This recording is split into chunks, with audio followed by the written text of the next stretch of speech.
প্রথমে আপনার নামটা একটু বলেন প্লিজ। সামিয়া। সামিয়া, ওকে। সামিয়া বয়স? আমার বয়স 24। 24 রাইট নাও। কোথায় জন্মগ্রহণ করেছেন, মানে জন্ম জেলা? পড়াশোনা করছেন নিশ্চয়ই। কিসে পড়ছেন? আমি কম্পিউটার সায়েন্সে পড়ছি। আচ্ছা, কম্পিউটার সায়েন্সে পড়ছেন। কোনো ইউনিভার্সিটিতে? একটা প্রাইভেট ইউনিভার্সিটি। প্রাইভেট ইউনিভার্সিটিতে, ফাইন।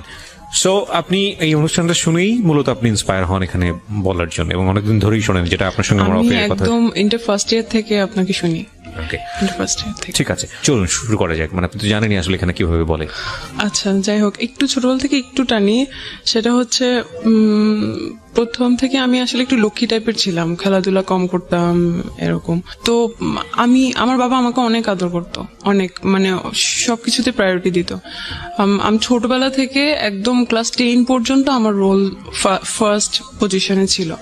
আমার মা হচ্ছে কি আমাকে পড়াতো, সবকিছুই পড়াতো, ড্রয়িং, নাচ, গান, এটা সেটা, ইভেন অভিনয় করা শিখাইতো।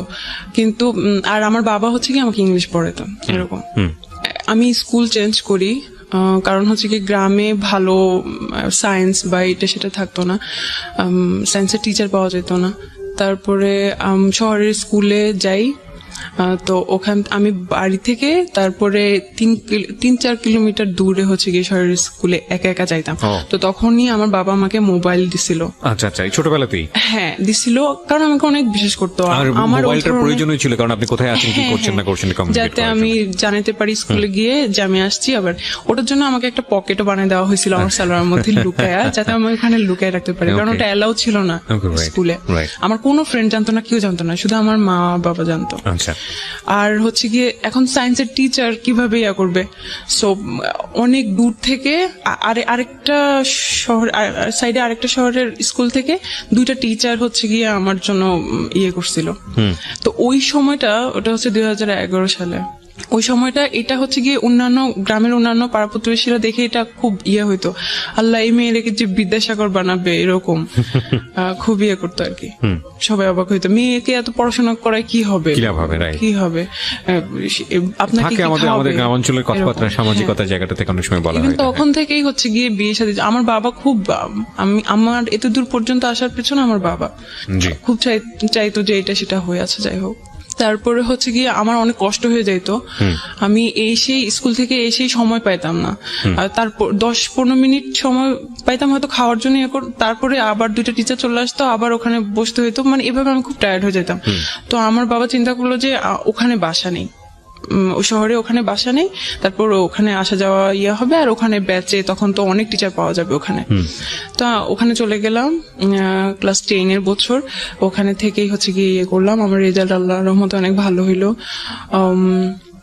তারপরে হচ্ছে গিয়ে যে গ্যাপটা আমার এসএসসির পরে, যে গ্যাপটা, ওই সময় যে মোবাইলটা আমাকে দিছিল ওই মোবাইলটা আবার নিয়ে গেছিল, যখন আমি হচ্ছে গিয়ে শহরে যখন ছিলাম তখন হচ্ছে নিয়ে গেছিল, কারণ ওটা তো দরকার ছিল।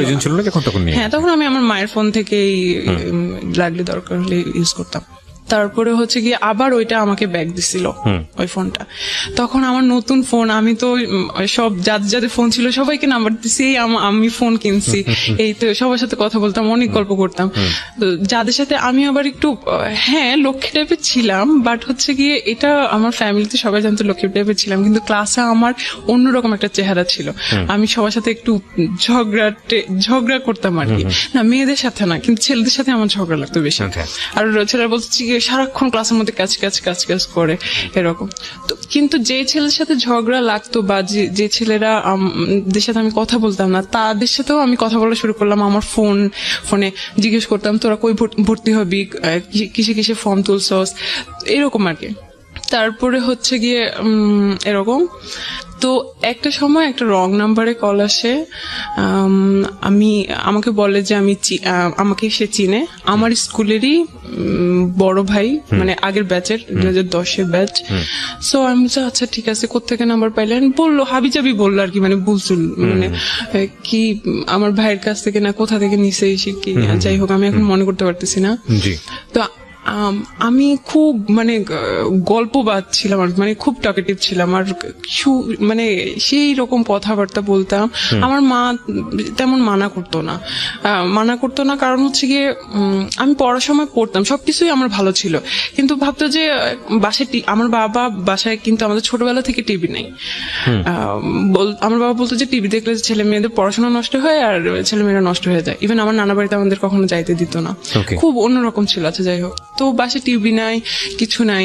আচ্ছা থাক, ছেলে মেয়েদের তার ক্লাসমেটদের সাথে গল্প করুক, আমি আমার মায়ের সাথেই গল্প করা শুরু করলাম, এটা সেটা অনেক কাহিনী।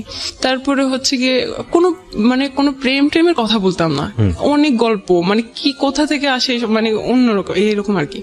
তো কথা ওই ছেলেটা, আমি তো এমনিতেই অনেক অনেক গল্প করতাম, কিন্তু ওই ছেলেটা একটু বেশি মানে আরো বেশি কথা বলতে চাইতো। তো সবসময় তো আমার বাবা থাকতো বা আমি অন্যান্য কাজ করতাম, এরকম কথা বলা পসিবল হতো না। আচ্ছা যাই হোক, তারপর আমার বাবা আমাকে ঢাকায় পাঠিয়ে দিল আমার এইচএসসির জন্য, কারণ আমার সবসময় আমার বাবারও ইচ্ছা ছিল ঢাকায় পড়াশোনা করব, বেশি ভালো পড়াশোনা করবো এরকম। তো ঢাকায় হোস্টেলে রাখে নাই কারণ আমি নষ্ট হয়ে যাব বা অন্য কিছু হতে পারে। তো তার বোনের বাসায় আমাকে রেখে দিল, ওখানে এসে বিশ্বাস করলো আর কি। তো ওখান থেকেই হচ্ছে আমার শুরু, মানে বাবা মা ছাড়া যেরকম মানে সব পেয়ে গেছি এরকম ফ্রিডম যেটাকে বলে। হ্যাঁ ফ্রিডম। ওরা, আমি আগে একটু বলি, ওরা আমার লোকাল গার্ডিয়ান, প্লাস ওরা আমাকে পড়াইতো, জানতো আমি অনেক ভালো স্টুডেন্ট। আর তাছাড়া আমি ক্লাস 7 থেকে 8 উঠার সময় আমি একবার আমার ফুফুর বাসায় 1.5 মাস ছিলাম।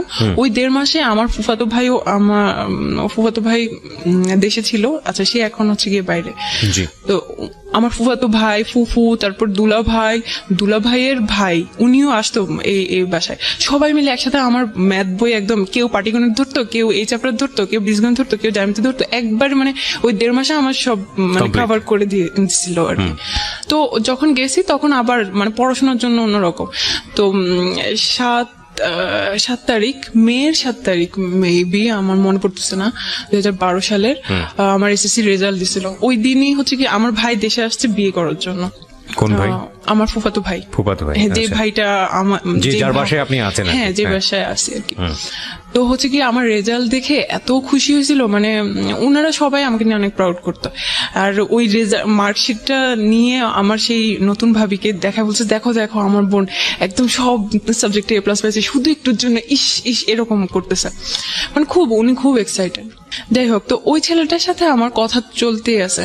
ওই ছেলেটার একটা মানে আপনার স্কুলের সিনিয়র ভাই? হ্যাঁ। ওর নাম কি ছিল? তো ওর সাথে কথা চলতেছিল। ওর একটা সমস্যা হচ্ছে গিয়ে, ও হ্যাঁ বুঝতাম ও বেশি উইক হয়ে পড়তেছে। ও করতো কি, ও ফ্রি মিনিট কিন্তু, তারপরে হচ্ছে কি অনেক মেসেজ জমা হইতো, মিনিট দিয়ে তো কথা বলতো, কিন্তু মেসেজ তো আর পাঠানো হইতো না কাউকে। সো ওই 500 মেসেজ 600 মেসেজ, ওই সবগুলো মেসেজ ও একসাথে আমাকে পাঠিয়ে দিত। তো এটা আমার জন্য আমার খুব বিরক্ত লাগতো যে ও এইরকম করতেছে কিসের জন্য। কারণ হয়তো কি আমার কাজিন ছিল, ও কারণ ওর ফোন ছিল না, আমার ফোন ছিল। তো হচ্ছে গিয়ে কারো ফোন, মানে আমার ফোন ও ধরতে চাইতো, দেখতে চাইতো যে হ্যাঁ কি আছে বা একটা অন্যরকম সিকিউরিটি একটা ব্যাপার থাকে। হ্যাঁ, তো আমি হচ্ছে গিয়ে মানে সিকিউর ফিল করতাম না ও যদি দেখে ফেলে এরকম। তারপরে হচ্ছে গিয়ে আমি ওকে মানা করতাম যে এইগুলো কি ধরনের সমস্যা, এই সেই। তারপরে ওই দিন রাত্রে, ওই যেদিন বিয়ে ছিল, আচ্ছা সেদিন হচ্ছে গিয়ে বর বউ হচ্ছে গিয়ে যখন যায় না, মানে যে ঘরটা সাজানো থাকে ওই ঘরে যায় ছবি তোলার জন্য, তাদের পার্সোনাল ছবি তোলার জন্য বা রোমান্টিক ছবি তোলার জন্য। তো আমার ভাই আর ভাইয়ের বউকে হচ্ছে কি ওই রুমে পাঠানো হলো। তো আমরা কয়েকজন যাইতে চাইছিলাম আর কি ওই রুমে। তো একটা ছেলে ক্যামেরা গলায় ঝুলানো, সে বলতেছে না এদিকে যাওয়া যাবে না, এদিকে যাওয়া যাবে না। আমি কিছুই বলি নাই, কারণ ওই বিয়ে নিয়ে আমি খুব এক্সাইটেড ছিলাম। আমি ফার্স্ট ওই বিয়েতে শাড়ি টাড়ি পরিয়ে আমি, কারণ অন্য কোনো বিয়েতে আমাকে যাইতে দেওয়া হয় না, এটাই হচ্ছে গিয়ে প্রথম। তো আমি তাকে কিছুই বলি নাই, আমি জাস্ট মনে মনে বলতেছিলাম ভাব কি ক্যামেরাম্যান হয়ে তার মনে হয় আত্মীয় হচ্ছে আমার, আমি যেখানে খুশি সেখানে যাব, সমস্যা কোথায়। তো আমি তাকে ভাবলাম যে সে ক্যামেরাম্যান। তারপরে হচ্ছে গিয়ে একটু কি ওই ছেলেটাকে আমি এই ফার্স্ট দেখি। তারপরে হচ্ছে এদিকে রাত্রে যখন আমি আসি ফোন চেক করি, তারপরে দেখি যে সেই নাসির আমাকে এতগুলা মেসেজ পাঠাইছে, সব লাভ করেছে। তারপরে আমি ওকে বলতেছি যে কি সমস্যা কি, মানে আমি তো বলছি যে আমি আজকে বিজি থাকবো, কথা বলতে পারবো না, প্লাস এগুলো কি। তারপর ওই দিনও আমাকে বলে যে আমি আসলে রিলেশন করতে চাই তোমার সাথে, এটা এভাবে আর কি প্রপোজ করে। তো তোমার কি মাথা নষ্ট, আমি তো তোমাকে এখনো দেখি নাই। কারণ আমার ভিতরে এরকম কিছুই ছিল না, আমি তো শুধু গল্পের তালেই আছি, মানে আমার ও ধরনের কোনো ফিলিংস ছিল না, প্রেম করবো বা এরকম কোনো ইন্টেনশন আমার ছিল না। আমি তোমাকে এখনো দেখি নাই, তুমি কিরকম না কি উল্টাপাল্টা না দেখা কি বলছো। আচ্ছা ঠিক আছে, তাহলে একটা কাজ করি, আমরা ছবি পাঠাই, তুমিও পাঠাবো আমি পাঠাবো এট এ টাইম। তো MMS এ আমরা ছবি পাঠাইলাম একসাথে। ওর ছবিটা আমি যখন দেখলাম ভাই আমার ভালো লাগে নাই, ও কালো ছিল আর চিকনা চাকনা শুকনা টুকনা ছিল। তো আপনি ইমপ্রেস হননি? হ্যাঁ, যাই হোক, তারপর হচ্ছে আমি বলতেছিলাম যে না আমি রিলেশন করবো না, আমার ভালো লাগতেছে না। তো বলছে আচ্ছা ঠিক আছে, তাহলে সরাসরি দেখা করি, তাহলে হয়তো, কারণ আমার ছবিতে হয়তো ভালো দেখা যাচ্ছে না বা সেখানটা। তারপরে হচ্ছে গিয়ে কিন্তু কথা চলতেছে। তারপরে হচ্ছে গিয়ে একদিন দেখা করি, এমন একটা জায়গায় দেখা করি যে এই জায়গাটাই হচ্ছে গিয়ে আমার এই আত্মীয় ওই দিক দিয়ে হয়তো যাবে, ওই দিক দিয়ে যাবে, দেখতে পারবে, আমার কলেজেরই পাশে। তো আমি হচ্ছে গিয়ে মানে হাঁটতে হাঁটতে কথা বলি আর কি তার সাথে। তো তখনও আমার ভালো লাগে না। তার সাথে তার একটা মামা আসছিল, তার মামাকে, মামা বলতে কি মানে ফ্রেন্ড টাইপের মামা থাকে না, ইয়াং মামা আর কি। তারপরে হচ্ছে কি আমার ওর থেকে ওর মামাকেই বেশি পছন্দ হয়েছে, যে না দরকার নাই। তো আমি এই জিনিসটা হচ্ছে গিয়ে ততদিনে আমার ফ্রেন্ড হয়ে গেছে আমার কলেজে, আমি আমার ওই ফ্রেন্ডের কাছে শেয়ার করছি যে এই অবস্থা, কি করব। বলতেছে আচ্ছা একটা প্ল্যান করি। তো ও তো আসলে আমার এজেরই ছিল, ওর মাথায় আর কিরকম একটা বুদ্ধি আসবে। ও আমাকে বলতেছে যে আচ্ছা ওই ছেলেটাকে বল যে তুই কয়েকদিন পর মারা যাবে, তুই অসুস্থ, হ্যান ত্যান। তো আমিও ওইটাই বলছি। বলার পরে হচ্ছে গিয়ে আমি চাই না বিশ্বাস করছে না বিশ্বাস করে নাই আমি চাই না। ও আমাকে বলছে আচ্ছা ঠিক আছে, তুমি যতদিন বাঁচো ততদিনই আমি থাকবো, ততদিনে আমি ইগনোর করি আর কি ওকে, ভালো লাগে না, আমি ইগনোর করি। তারপরে হচ্ছে গিয়ে তারপর মেসেজ দিয়ে যায় অনেক ইমোশনাল, এটা সেটা। তারপরে হচ্ছে আমি ওকে ও যখন ফোন দেয় তখন আমি আমার ওই বান্ধবীকে কনফারেন্সে রাখি, আমরা ইচ্ছা মতো তাকে গালি দেই আর মানে খুব ইনসাল্ট করি যে তুই হোয়াটএভার দ্য সিচুয়েশন ইজ। আপনারা চাচ্ছিলেন যে পুরোপুরি ওকে অ্যাভয়েড করতে, কিন্তু ও ততই আপনাদের বেশি, অনেক বেশি। হ্যাঁ, তারপর কি হলো? আমি ওর বান্ধবীকে দিয়ে ওকে অনেক মানে অনেক কিছু বলছি, কালো এই সেই হ্যান ত্যান, তো লজ্জা লাগে না এই সেই, এইগুলো আর কি। তারপর অনেক কষ্ট পাইছে, কয়েকদিন বন্ধ থাকে, আবার কয়েকদিন পর পর কল দেয়। ততদিনে হচ্ছে আমি আমার এমনি আমার যে বান্ধবী তার ফ্রেন্ডের সাথে আমার ফ্রেন্ডশিপ হয়ে গেছে, তার কিছু ছেলে ফ্রেন্ড আছে, ওদের সাথেও আমার ফ্রেন্ডশিপ হয়ে গেছে, অনেক ভালো ফ্রেন্ডশিপ। আমরা ঘুরতে যাই, ওর বার্থডে থাকে, আমার বার্থডে থাকে, ওই বার্থডেতে ঘোরাফেরা করি, ইভেন আমি তাদের সাথে কথা বলি। এটা কিন্তু আমার ফ্যামিলিতে আমার ফুফু জানে, দেখে আমি কথা বলি এসে। তো আমার ফুফু হচ্ছে কি এগুলো পছন্দ করে না, ছেলেদের সাথে এত কথা কিসের এসে, বুঝতেই পারতেছেন আমি এত কথা কিসের এসে। তো আমি হচ্ছে গিয়ে মাঝে মাঝে মনে মনে বলি আশ্চর্য, ছেলে ফ্রেন্ড তো থাকতেই পারে, সমস্যা কি সেই। কিন্তু তখন আপনি ইন্টারে ভর্তি হননি? ইন্টার ফার্স্ট ইয়ার আমি পড়ছেন। ওকে। তারপরে হচ্ছে গিয়ে এই তো কয়েকদিন পরে 3-4 মাস পরে, যখন আমার ভাইয়ের বিয়ের 4-5 মাস পরে, হ্যাঁ, প্রায় যাই, 3 তলায় যাই, আমার ভাবির সাথে গল্প করি, অনেক গল্প করি। তারপরে একদিন গেলাম 4-6 মাস পরে, একদিন যে দেখি ওই ক্যামেরাম্যানটা বসে বসে এরকম করে ফোন চাপতেছে। তো আমি বলছি আল্লাহ, ও এখানে কি? আমি ভাবিকে জিজ্ঞেস করছি, ভাবি ও এখানে কি করে? তো বলতেছে ও তো আমার ভাই। ও আচ্ছা, ভাই মানে কি আপন ভাই? তার আপন ভাই। আমি বলতেছি যে ও তার আপন ভাই, কিন্তু আপনি যে ফুফু যে একটা ছবি দেখালো বাড়িতে নিয়ে গেল, ওইটা কে ছিল? বলছে ওটা আমার খালাতো ভাই ছিল। আচ্ছা, এটা হচ্ছে আমার আপন ভাই। আমি বলছি ও আচ্ছা, এর নাম হচ্ছে গিয়ে সজীব। তারপরে হচ্ছে গিয়ে আচ্ছা বুঝলাম, এই চিনলাম আর কি। তারপরে আমি আমার মতো করে কলেজ করতেছি, ফ্রেন্ডদের সাথে ঘোরাঘুরি করতেছি, আড্ডা দিতেছি, পড়াশোনা করতেছি, সব আমার মতো করেই চলতেছে। মাঝে মাঝে ফুফু বকা দেয়, এটা সেটা আছে, যাই হোক। তো কয়েকদিন পরে, আরো 4-5 মাস পরে আমাদের হচ্ছে গিয়ে দাওয়াত থাকে ভাবির বাসা থেকে। দাওয়াত থেকে আমাদের সবাইকে দাওয়াত দিছে। সেদিন আমার হচ্ছে গিয়ে কোচিং থাকে, ব্যাচ থাকে 3টার দিকে। তো এমন সময় ওরা যাবে, ওরা আগেই বের হয়ে যাবে। তো আমি হচ্ছে গিয়ে বলছি যে আমি চাইতে পারবো না, আমি কোচিং থেকে তাহলে যাবো। বলছে আচ্ছা ঠিক আছে, তাহলে তুই কোচিং থেকে যাস, আমরা সবাই বাসা থেকে বের হই, কারণ বাসায় তো কেউ থাকবে না। তারপর সবাই ভাবির বাসায় চলে গেল, আমি কোচিং এ চলে গেলাম। আমি কোচিং থেকে যে এখন যাব, আমি এখন লোকেশন চিনতেছি না, কারণ আমি তো একা একা যাইতেছি। তারপরে হচ্ছে গিয়ে আমি ফোন দিলাম ভাবিকে যে কোথায় এটা। ফোন ধরছে সেই সজীব ভাইয়া। ফোন ধরার পরে আমি বলতেছি ভাইয়া জায়গাটা কোথায়, আমি তো একা আসতেছি, আমি চিনছি না। তো বলতেছি যে এখানে আসেন, এই জায়গায় তো আমি গেলাম, নর্মাল কথাবার্তা। তারপরে হচ্ছে গিয়ে ঘুরলাম ফিরলাম, আচ্ছা যাই হোক। এর ফাঁকে কয়েকদিন পরে আমার ইন্টার ফার্স্ট ইয়ার ফাইনাল পরীক্ষা দিলাম। দেওয়ার পরে আমি চিন্তা করলাম যে আমি এখানে আসলে পড়াশোনা করতে পারতেছি না। আমার 2টা ভাগ্নি আছে না, ওরা অনেক ফ্রেন্ডলি, ডিস্টার্ব তেমন না, মানে আমি ফিল করতেছিলাম আর কি যে ডিস্টার্ব হচ্ছে বা আমি ভালোভাবে পড়াশোনা করতে পারতেছি না। তো আমার বাবা চিন্তা করলো যে আচ্ছা ঠিক আছে, যে যদি রেজাল্ট ভালো না করে তাহলে ঢাকায় এত কষ্ট করে টাকা পয়সা খরচ করে কি। তো আমার বাবা কি করছে, আমার জন্য একটা বাসা নিছে। আবার বাসা নিছে, ওখানে হচ্ছে গিয়ে আমার মা কয়েকদিন পর পরে আসে, অল্টারনেট করে, কয়েকদিন আমার মা আসে, কয়েকদিন আমার বাবা আসে, কারণ বাসায় তো আরো আমার ভাই বোনরা আছে, ওদের পড়াশোনা আছে। তারপরে আপনাকে একা বাসায় দিল বাড়িওয়ালা?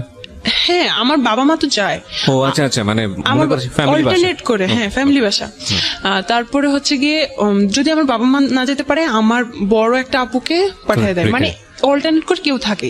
আর সব সময় থাকার জন্য আমাদের একটা এখন কাজের মেয়ে বলবো না, কারণ ও আমাদের বোনের মতো হয়ে গেছে, একদম ছোটবেলা থেকে ওকে সাপোর্ট করতে আপনাকে।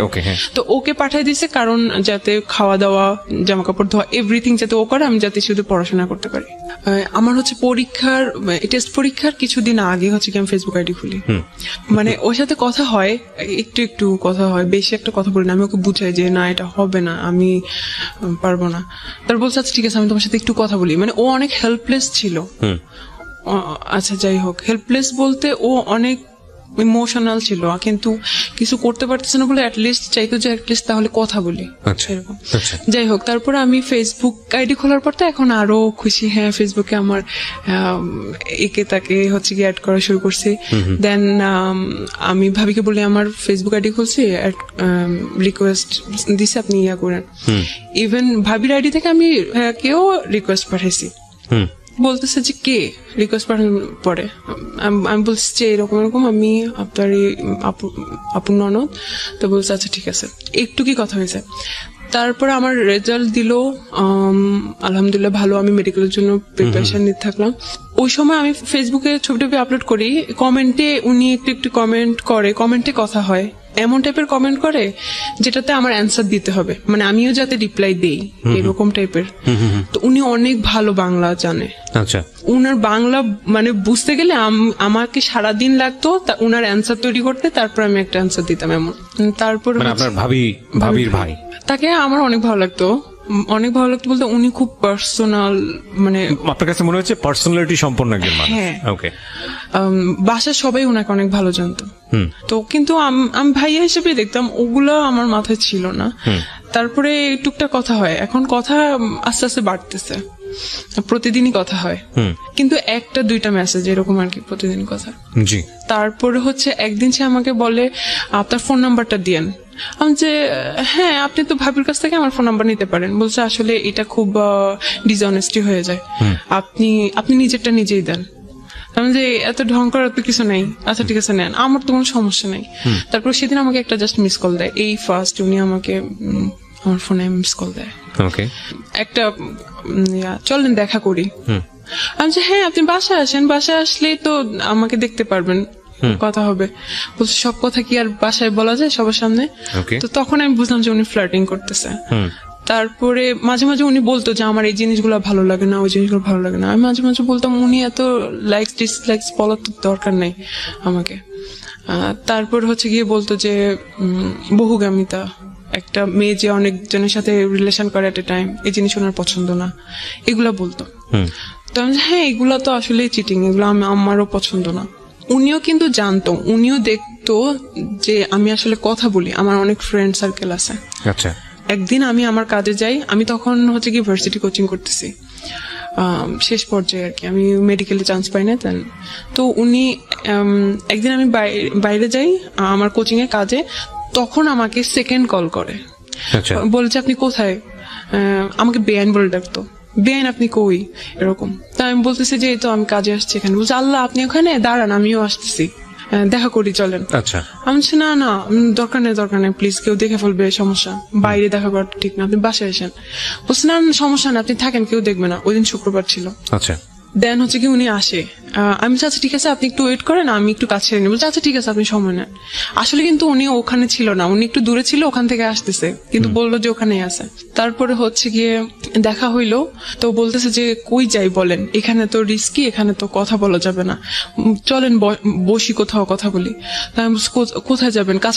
কাছে দাঁড়ে কোথাও, প্লিজ, দূরে না। তো উনি বল চলেন কলাবাগান যাই। ফার্স্ট আমি কলাবাগানের নাম শুনি। ওকে, ঢাকার কলাবাগানের নাম শুনি, হ্যাঁ। তারপরে উনি হচ্ছে গিয়ে একটা বাস নেয়। আমি বাসে কেন যেতে হবে এত দূরে? তাইলে তা আমি ভাবছি যে আচ্ছা ঠিক আছে কাছে কোথাও। তারপর আচ্ছা ঠিক আছে, এখন বাস যাইতেই আছে, আসতেছে না। তারপর আমি বলতেছি যে কি ব্যাপার এত দূরে কেন? বলছে আরে সমস্যা নেই, চলে আসবে, এখন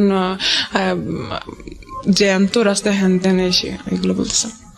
শুক্রবার কিন্তু কোনো জ্যাম ট্যাম ছিল না, বা উনি মানে উল্টাপাল্টা বুঝাইতেছে আর কি।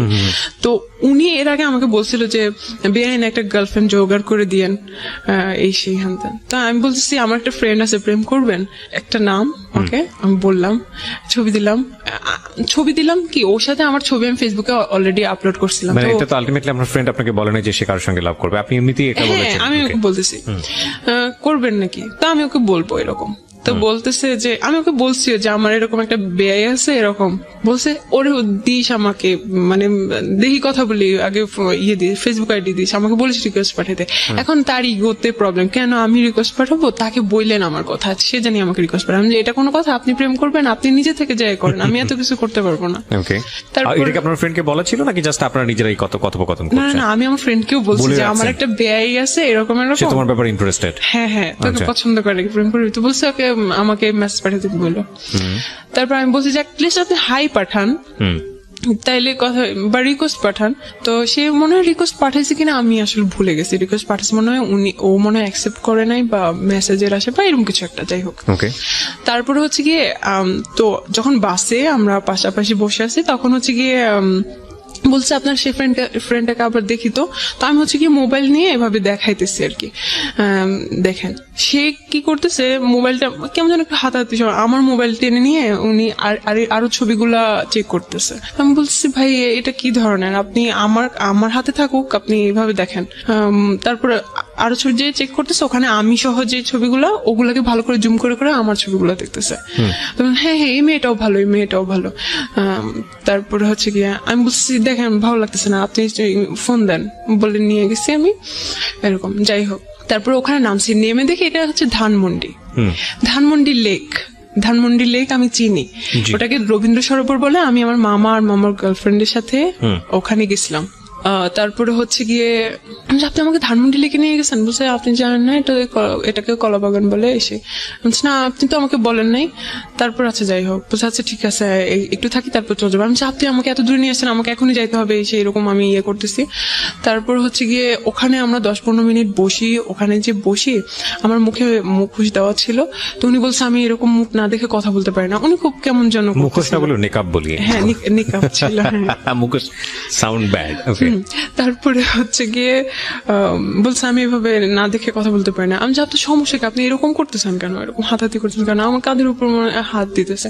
সমস্যা কি, আপনি ওনার সাথে বয়সের ডিফারেন্স কত ছিল আপনার? ওনার সাথে বয়সের ডিফারেন্স হচ্ছে আমার 4 বছরের ছিল, কিন্তু একাডেমিক ভাবে ওনার বয়সের আমার সাথে ছিল 6 বছরের। ওকে, তারপরে হচ্ছে গিয়ে ভাই আপনি এরকম করতেছেন কিসের জন্য।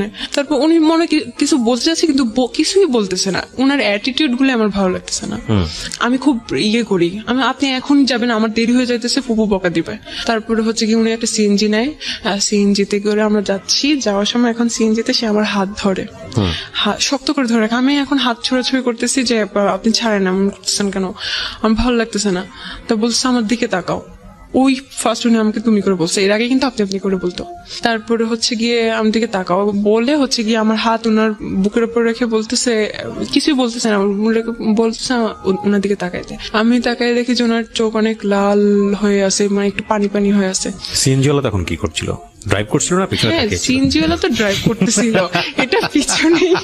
এটা পিছনেই আর কি। তো আমি একটা কথা বলি, আমরা এই সবসময় তৃতীয় পক্ষ অস্বীকার করি, মানে খুব বিশেষ বিশেষ কিছু মোমেন্ট ঘটে যায় আমাদের লাইফে, প্রত্যেকের জীবনে হয়তো বা এই বিষয়গুলো আছে কম বেশি, রিক্সা এবং হচ্ছে সিএনজি, এবং আমরা সবসময় থার্ড পার্টি যেটা থাকে, যিনি রিক্সা চালাচ্ছেন কিংবা যিনি সিএনজি ড্রাইভ করছেন তাকে অস্বীকার করি এবং মনে করি যে কিছুই বোঝে না, ও কিছুই জানে না, ও এসবের একেবারে ইনভলভ না। কিন্তু আমার কাছে মনে হয় যে ও সব বিষয়গুলো খেয়াল করে। তো এটা আসলে এরকম সিনারি আমার কাছে মনে হয় যে ওই যে বলা হয় না, আমরা ছোটবেলায় দেখতাম যে গাড়িতে ওঠার পরে যে চালকের সঙ্গে কথা বলবেন না।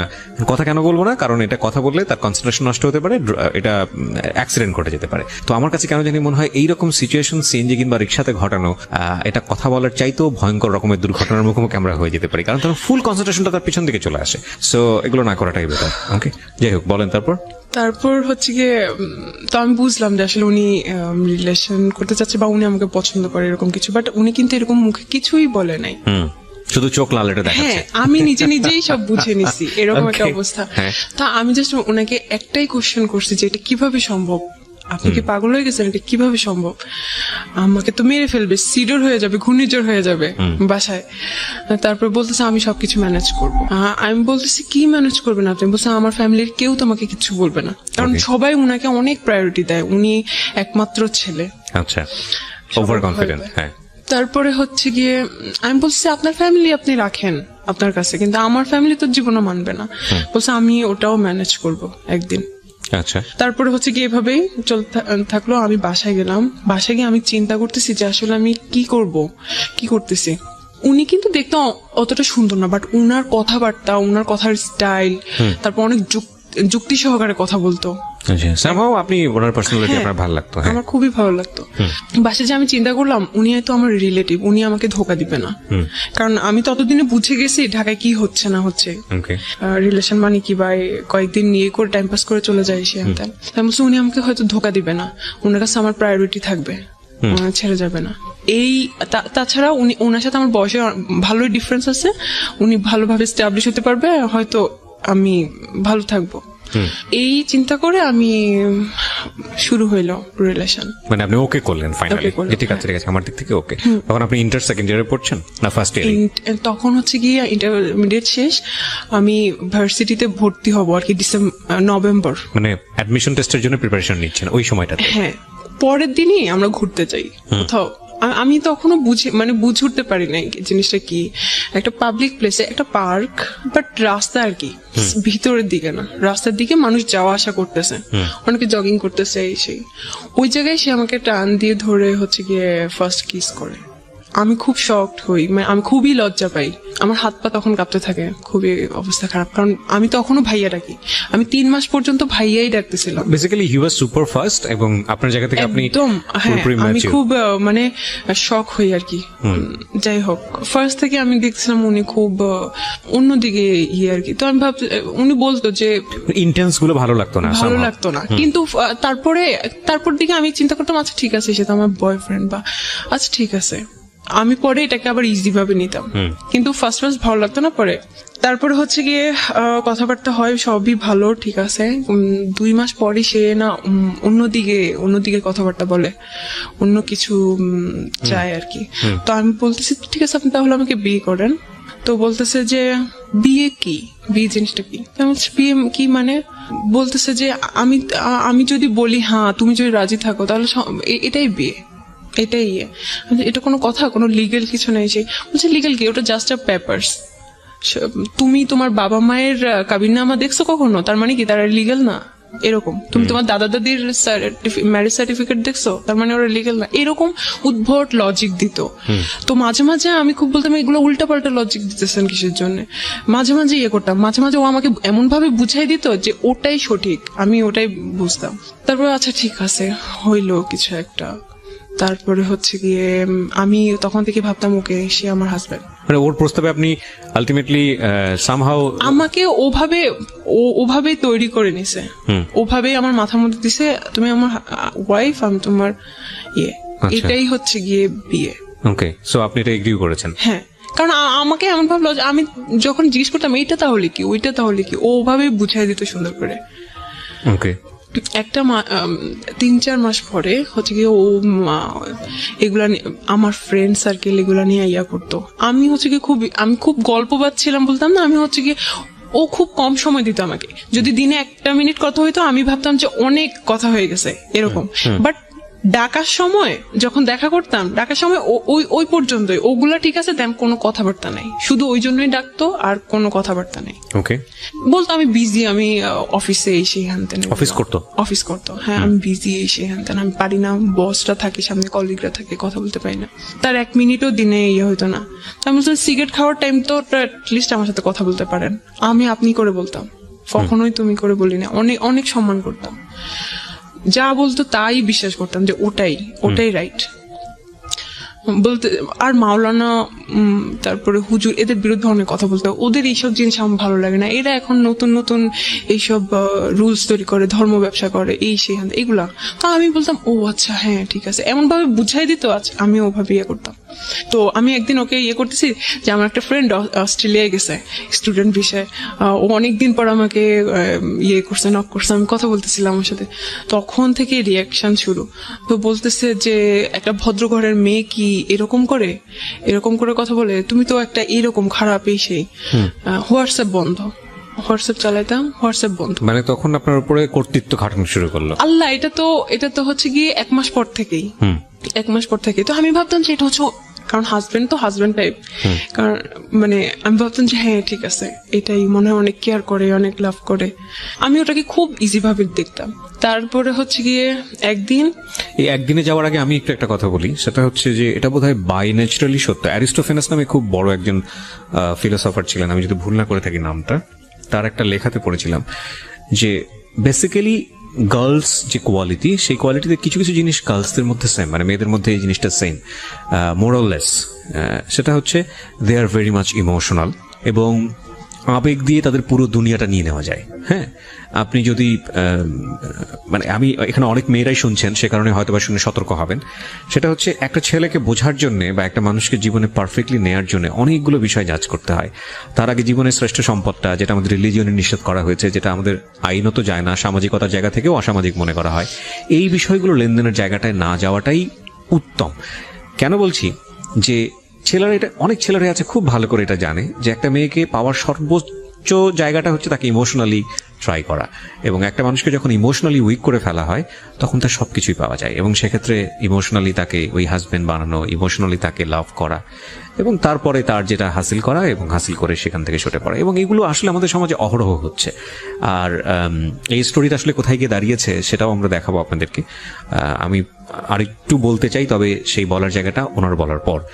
হ্যাঁ, ও সবসময় বুঝে তো, ও অনেক রেসপন্সিবল হাজবেন্ড, অনেক মানে সবকিছুতে আমাকে গাইড করে। আমিও খুব হ্যাপি ও আমাকে গাইড করে। আপনি তাকে মানে হাজবেন্ড বলছেন, মানে আপনি মন থেকে তাকে হাজবেন্ড হিসেবে করে নিয়েছেন? আমি তো জানি ওটাই বিয়ে। আপনি জানেন ওটাই বিয়ে? হ্যাঁ, আমাকে তো ওভাবেই বুঝাইছে। তো আপনি ছোটবেলা থেকে দেখে আসেননি বিয়ে মানে কি? আমি দেখে আসছি, কিন্তু ও তো আমাকে পুরা সব করে দিছে। এখানে একটা বিষয় খেয়াল রাখবেন, যারা এই ভিডিওটা ইউটিউবে দেখবেন এবং একই সাথে যারা রেডিওতে শুনছেন, আমি খুব বিরক্ত বোধ করি একটা জায়গাটাতে, সেটা হলো আমরা সবসময় যিনি গল্পটা বলেন তাকে জাজ করি। আরে ভাই, সে আমাদের সমাজের বিচ্ছিন্ন ঘটনা না, যাকে এখানে নিয়ে আসা হচ্ছে সে বিচ্ছিন্ন ঘটনা না, তার মতো ভুল অনেকেই করেন। তার ভুলটা শুনে তাকে শুনে যাতে করে আপনি কোনো ভুল না করেন, আপনার চারপাশে যাতে কোনো ভুল না হয় সেটার দিকে খেয়াল করেন। তাকে গালমন্দ করা, আপনি আপনার জায়গা থেকে অসম্ভব রকমের সাধু একজন পুরুষ নিজেকে ভেবে বা মহিলা নিজেকে ভেবে অন্য একজনকে গালমন্দ করা, এটা কিন্তু আসলে আমাদের অনুষ্ঠানের উদ্দেশ্য না। এটা শুধু আমাদের ইউটিউবে হয় না বা অন্য ফেসবুকে, সব জায়গাতে আমি দেখি যে কোনো একটা কিছু ঘটে গেলেই সঙ্গে সঙ্গে তাকে ডিরেক্টলি গালিগালাজ করা। আরে ভাই, তার ঘটনা থেকে আমি কি শিখলাম, তাই না? এটা হচ্ছে মূল বিষয়। আর ওর বয়সটা খেয়াল করবেন, ও তখন 17-18 বছর বয়সে পড়ে এবং ইমোশনালি ওর একেবারে ইমোশনালি জীবনের সবচাইতে এক্সট্রিম মোমেন্ট। আরেকটা যেটা, সেটা হচ্ছে ওর জীবনের প্রথম লাভ, এবং মানুষ প্রেমে পড়ে কত কি করে সেটা আসলে নতুন করে বলার কিছু নাই। তবে আজকের এটা একদমই ডিফারেন্ট একটা স্টোরি। তো আমি এরকম একটা জানি, ধর্মীয় জ্ঞান যে আমার খুব ভালো আছে তা না, আমি মোটামুটি পড়েছি, আমারও খুব কনজারভেটিভ একটা পরিবারেই বড় হওয়া। আমি যতটুকু জানি যে এরকম একটা হাদিস আছে যে মেয়েদের দিক থেকে বিষয়টা এরকম যে ওই বিয়েই না যদি মেয়ের বাবা সেটাতে রাজি না থাকে এবং মেয়ের বাবা যদি বিয়েটা না দেয়, ওটা কোনো বিয়ে না। রাসূলুল্লাহ সাল্লাল্লাহু আলাইহি ওয়াসাল্লামের একটা হাদিস, আমি যতদূর জানি, আমার জানার মধ্যে ভুলও হতে পারে। আমি এরকম 2টা হাদিস জানি। হ্যাঁ, তো এটাকে আপনি পরে জেনেছেন না আগে জেনেছেন? আমি পরে জেনেছেন। তো এটা এটা এটা এটা মানে ওই বিয়েই না যদি বাপ জীবিত অবস্থায় থাকে এবং ওই বিয়েতে বাবার যদি কোনো সম্মতি না থাকে, বাপ যদি না জানে, যতদিন পর্যন্ত না জানবে ততদিন পর্যন্ত ওটা বিয়ে হয়নি। হ্যাঁ, কি ভয়ঙ্কর! মানে এটা বাংলাদেশের অনেকেই জানেন, আমি বলতে আমার গা শিউরে উঠেছে। তো আপনি যদি ধর্ম মানেন তাহলে এটাই সত্য। তো এই জায়গাটা থেকে আমি বলছি না যে আমি যেটা বলছি আপনাকে সেটা আমি খুব ভালোভাবে জানি, আমি এতটুকু জানি, আমি শেয়ার করলাম আপনার সঙ্গে, আপনি চাইলে আরো স্টাডি করে দেখতে পারেন। ওকে, তো আপনি যেটা বলছিলেন যে অ্যাজ এ হাজবেন্ড হিসেবে এটা করতে ওটা করতে, হ্যাঁ, তারপর আমি তখন আমি ওকে অনেক ভালোবাসা শুরু করছি, কারণ আমার হাজবেন্ড, অনেক ভালোবাসতাম অনেক। ও যদি বলতো যে এখন বাইর হও, কারণ ও অফিস থেকে আসতে আসতে সন্ধ্যা হয়ে যেত, আমি তখন সন্ধ্যার দিকে টিউশন করতাম, 7টার দিকে, আমার পুকুর বাসার পাশেই, আমি টিউশন করতাম, বেরো যেতাম। তো তখন মাঝে মাঝে আমি টিউশনে মিস দিতাম, অথবা আমি ফুপুকে বলতাম যে শুক্রবারে ওকে পড়াই দিব, কারণ পরে আমি মিস দিব আমার পরীক্ষার জন্য। কিন্তু ওই সময় আমি ওকে না পড়াইতে যেয়ে আমি হচ্ছে গিয়ে ওর সাথে দেখা করতাম। কোথায় দেখা করতেন? কোথাও চা খাইতে যেতাম রাস্তায়। কিন্তু আপনার ইন্টেন্স মোমেন্ট গুলো কোথায় পাস করতেন? ওটা ওর বাসাতে? হ্যাঁ। তোর বাসায় আর কেউ ছিল না? ওর বাসায় এমন সময় আমাকে ডাকা হতো যখন কেউ থাকতো না। ওটা খুব ব্যাড এক্সপিরিয়েন্স ছিল। আমি যে কিভাবে লুকায় লুকায় যাইতাম, ও আমাকে লুকায় লুকায় ঢুকাইতো, ওটা খুব আমি মাঝে মাঝে খুব গিল্টি ফিল করতাম যে আমি তো ওর ওয়াইফ, তাহলে আমাকে কেন লুকায় লুকায় যাও, আমি নিজে এটা চিন্তা করতাম। আচ্ছা, যাই হোক, তারপরে হচ্ছে 1 মাস পর কি হইলো, না 1 মাস পর না, 2-3 মাস পরে একদিন ওগুলো জানতো, তো ও নাসিরের ব্যাপারটাও জানলো, তারপরে আমার আরো ছেলে ফ্রেন্ডের ব্যাপারটা জানলো। জানার পরে হচ্ছে গিয়ে ও খুব সিনক্রেট করলো যে কি এগুলা তুই খারাপ, এই সেই এরকম। তো ওয়াইফ সম্পর্কে কয় বছর পরে? এটা 3-4 মাস পরে। 3-4 মাস পরেই? ওকে, 4 মাসও হয় নাই মনে হয়, 3 মাস পরে। ও একদম রাখবেই না ভাই। আমি ওই দিন কোন ছেলের জন্য আমি এতটা কান্না করছি, আমার শুধু মনে পড়ে আমি আমার দাদুর মৃত্যুতে এত কান্না করছি। আমি ওর পায়ে ধরে বলতেছিলাম, ও আমাকে ওই দিন, আমি চেয়ারে বসাচ্ছিলাম, ও হচ্ছে চেয়ারটা ধাক্কা দিছে, যে অনেক ক্রেজি হয়েছিল, আমি চেয়ার থেকে পড়ে গেছি। তারপর আমি ওর যে পা ধরতেছি, প্লিজ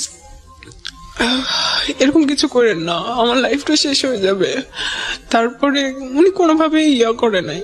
ওই দিন আমি বাধ্য হয়েছি, আমি চলে আসতে। কি করব, বলতেছি তুই এখান থেকে জানালে আমি তোকে মেরে ফেলবো।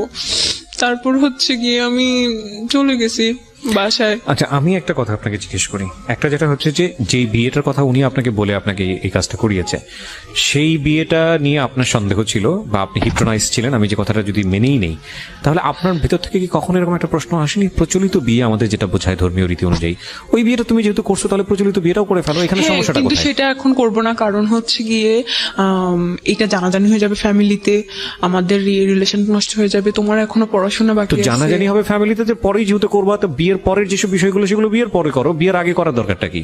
বাট সে থাকতে পারতেছে না।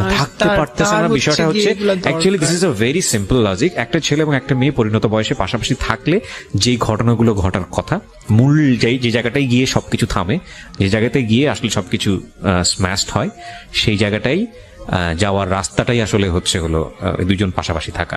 এবং এই জন্যই বোধ হয় যে মানে ডিস্টেন্স জিনিসটাকে সাপোর্ট করে অনেকে, যে সম্পর্কের জায়গাটা থেকে ডিস্টেন্স রাখাটা প্রয়োজন। বিয়ের আগ পর্যন্ত যেসব ডিস্টেন্স রাখলে বৈবাহিক পরবর্তী যে সম্পর্কগুলো সেগুলো জীবনে আসে না, সেই ডিস্টেন্সটা রাখা প্রয়োজন। প্রচুর লজিক আছে আসলে, একটু যদি ঠান্ডা মাথায় চিন্তা করেন আজকের এই গল্প।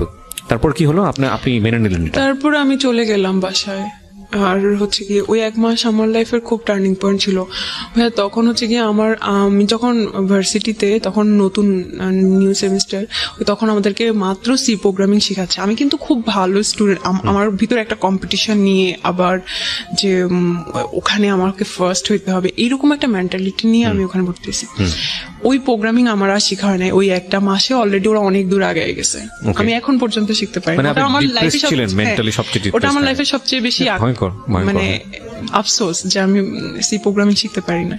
যাই হোক, তারপরে হচ্ছে গিয়ে ওই 1 মাস এমন অবস্থা, আমার খাওয়া দাওয়া তো বাদ।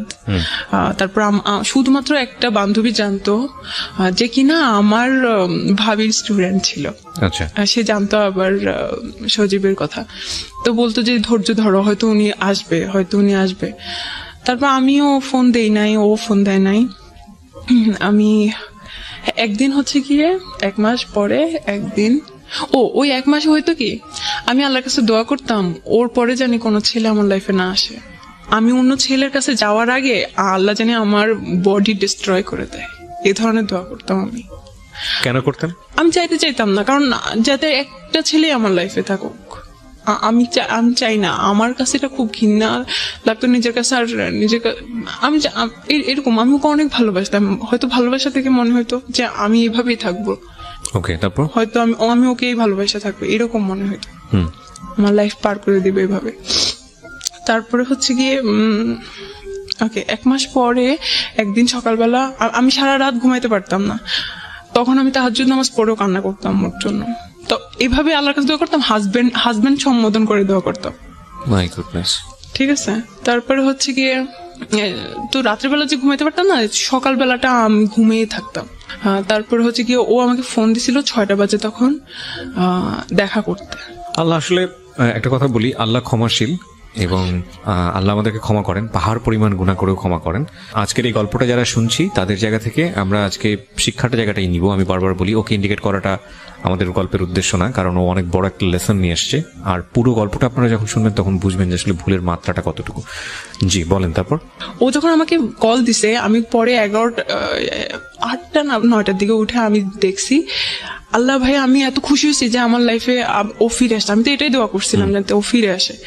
আমি এত খুশি হয়ে গেছি। আমি হচ্ছে কি কিছু না খেয়ে তখন আমার পেট খারাপ, মানে ওই 1 মাস আমার পেট খারাপ ছিল, কারণ আমি খাওয়া দাওয়া ঠিক করে করতাম না, সারাদিন না খাওয়া থাকতাম, রাত্রেবেলা এসে খাইতাম, আমার পেট খারাপ হয়ে যেত। তো বলতেছে যে উপরে আসো। আমি যে না নিচে আসেন কথা বলি।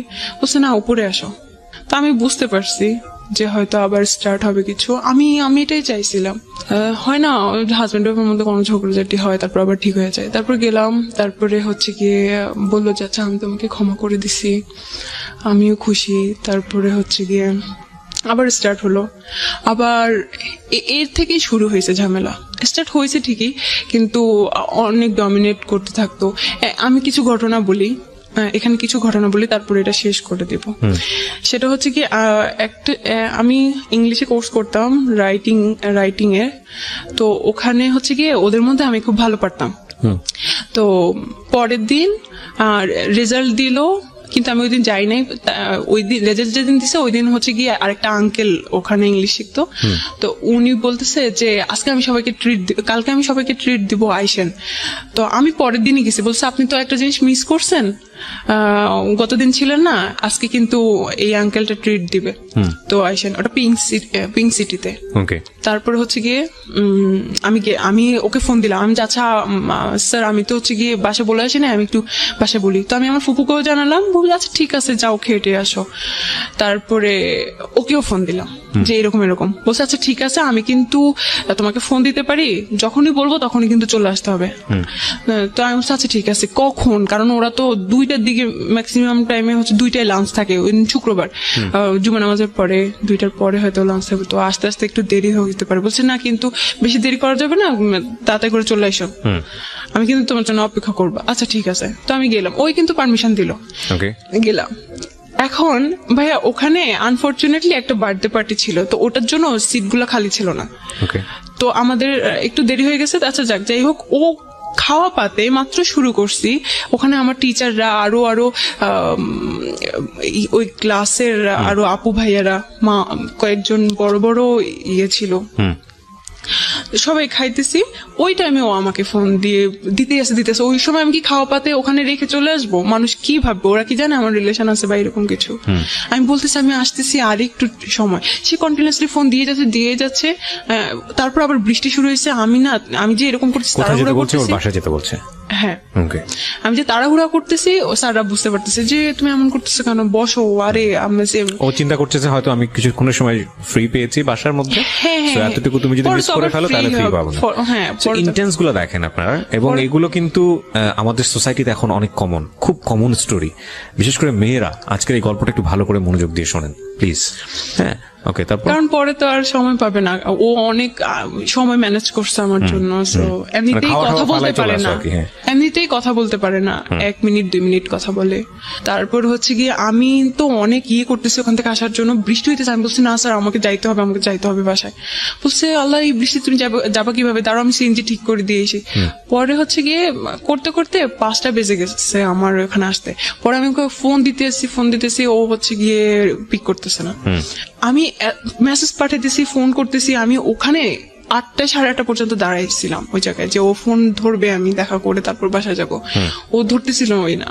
তারপর আমি বলছি আমি কিন্তু এখানে, আমি মাঝে মাঝে খুব করতাম আর কি, ক্রেজি হয়ে যাইতাম। আমি কিন্তু এখানেই দাঁড়ায় থাকবো, আপনি কিন্তু না করলে। ও অনেক ঘাবড়া ছিল। বলছে আচ্ছা ঠিক আছে, কতক্ষণ দাঁড়ায় থাকো, জানে তো আমি একটা সময় যাবোই বাসায়। 8:30 9টা বেজে গেছে। তারপর হচ্ছে কি আমি বাসায় চলে আসছি।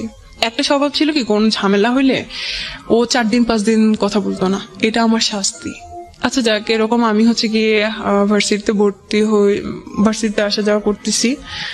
তারপর আমি হচ্ছে গিয়ে ভাবলাম যে আমার ফুপুর বাসা থেকে ভার্সিটিতে যাইতে প্রত্যেকদিন রিক্সা ভাড়া এটা সেটা অনেক খরচ হয়ে যায়। তো আমি ওখানে মেসে থাকি, ওখানে সাবলেট না মেসে যাই, ওই সব ঠিকঠাক করে দেয়। কয়দিন ঠিক হয়, কয়দিন আবার ঝামেলা হয়, এরকমই হইতে থাকে। আবার আমি হচ্ছে গিয়ে কি করি, ওই যে আমার একটা ফ্রেন্ডের সাথে যে অস্ট্রেলিয়ায় থাকে, ওর সাথে যে আমার ফেসবুকে একটু কথা হয়েছে, আমি ভাবছি যে আচ্ছা ওর সাথে যেহেতু কথা বললে ও রাগ করে, ওর সাথে যে চ্যাটগুলো আমি ওটা ডিলিট করে দেই। তাহলে কারণ অতদিনে আমার ফেসবুক পাসওয়ার্ড আইডি সব ওর কাছে। আচ্ছা, আমার কোনো সমস্যা নাই। আচ্ছা ঠিক আছে, ওটা আপনার কাছে ছিল? কখনো না, আমি চাইও নাই। The most common case of our society, মানে আমি বাবারা বলছি, মেয়েরা একটু ভালো করে শোনেন এবং ইউটিউবে যারা দেখছেন দেখেন, এগুলো আমাদের জীবনে খুব খুবই কমন ঘটনা আজকাল, কিন্তু এগুলোর পরিণতি ভালো হয় না। এবং খুব আনফর্চুনেটলি এই জিনিসগুলো আমরা বুঝে না বুঝে অতি ভালোবাসা দেখাতে গিয়ে এই জিনিসগুলো করে ফেলি। একটা জিনিস খেয়াল রাখবেন, যেই লাভের রেসপেক্ট নাই, যেই লাভে দুজনের প্রতি সম্মান নাই, স্যাক্রিফাইস নাই, ফিউচার নিয়ে চিন্তা নাই, শুধুই এই ধরনের অনৈতিক সম্পর্ক যেখানে ঘুরে ফিরে এবং ইন্টারেস্টটা যদি ক্লিয়ারলি বোঝা যায়, তাহলে সেখানে ডুবে থাকা হলো আফিম খেয়ে যেরকম মানুষ ঘোরের মধ্যে থাকে, বিষয়টা আসলে এরকম। এবং ডেফিনেটলি এটা মেয়েদের জায়গা থেকে খুব বেশি হয়। আফিমটা যতটা পাওয়ারফুল, তার চেয়ে তো কয়েকশো গুণ পাওয়ারফুল বোধ হয় তাদেরকে ইমোশনালি ব্ল্যাকমেইল করলে। ফাইন, ইমোশনালি আপনি তাদেরকে ব্ল্যাকমেইল করেন, they will do anything for you, কিন্তু এটা যে কত ভয়ঙ্কর হয় শেষ পর্যন্ত জীবনে এসে, হ্যাঁ। এবং এটা আসলে বোঝা উচিত। একটা মানুষকে আপনি যদি মনে করেন যে ফাইনালি এই মানুষটা আপনার জীবনের জন্য, তাহলে বিয়ের আগে যে সম্পর্কগুলো এক্সারসাইজ করা উচিত না, সেই সম্পর্কে কোনোভাবেই যাবেন না। এটা বিয়ের পরেরই সম্পর্ক। হ্যাঁ, যদিও আমাদের এই জিনিসগুলো এখন অনেক বেশি ইজি হয়ে গেছে, কমিউনিকেশন অনেক ইজি, ফোনের কারণে হোক বা যে কোনো কারণেই হোক, এগুলোর পরিণতি কিন্তু ভালো না, একদমই ভালো না। হ্যাঁ, যদি কোনো কারণেই বোঝেন যে আপনার প্রায়োরিটি এই ছেলেটার কাছে একটু কম, বা যাকে আপনি চিন্তা করছেন, আপনার এটা মনে করার কোনো কারণ নাই যে ছেলেটাকে ছাড়া আপনি বাঁচবেন না বা এই মেয়েটাকে ছাড়া আপনি বাঁচবেন না, কারণ আল্লাহ হয়তো এর চাইতেও ভালো কাউকে না কাউকে আপনার জীবনে রেখেছেন। ডেফিনেটলি যেটা হয় আমাদের জীবনে, আমরা আসলে বুঝি না, আমরা আসলে বুঝতে চাই না, এত বেশি ইমোশনালি থাকি। ইমোশনাল এক ধরনের, এই জন্যই হয়তো কেউ কেউ বলে যে emotion is one kind of drug, খুব পাওয়ারফুল ড্রাগ। মানে ওর মুখের উপর কথা বললে ধরে রাস্তাঘাটে ধরে থাপ্পড় মারতো, ওগুলা কিন্তু এমনিতে মানে থাপ্পড় না, খুব জোরে সোরে। আর আপনি কি মনে করতেন যে হাজবেন্ড মেরেছে এই জায়গাটা জান্নাতে না, আমি খুব মাঝে মাঝে হইতাম, আমি খুব ব্যথা পাইতাম, আমি কাঁদতাম, তারপরে আবার হয়ে যেতাম, ভালো লাগতো না আমার জিনিসটা, কিন্তু কি করব, আমি তো আমার হাজবেন্ড, কি করব। না, হাজবেন্ড হলে যে গায়ে হাত তুলতে পারবে বিষয়টা কিন্তু এরকম না। আমি তো এখন ছুটে পড়ে। হ্যাঁ, আপনার জায়গা থেকে কোনো ফল্ট ছিল কিনা? একটা যেটা হচ্ছে একটা মানুষ খুব আরাম করে গায়ে, মুখের উপর কথা বললে। আমি এখানে একটা কথা বলি সামিয়া, গায়ে হাত তোলার প্রসঙ্গটা কখন আসে?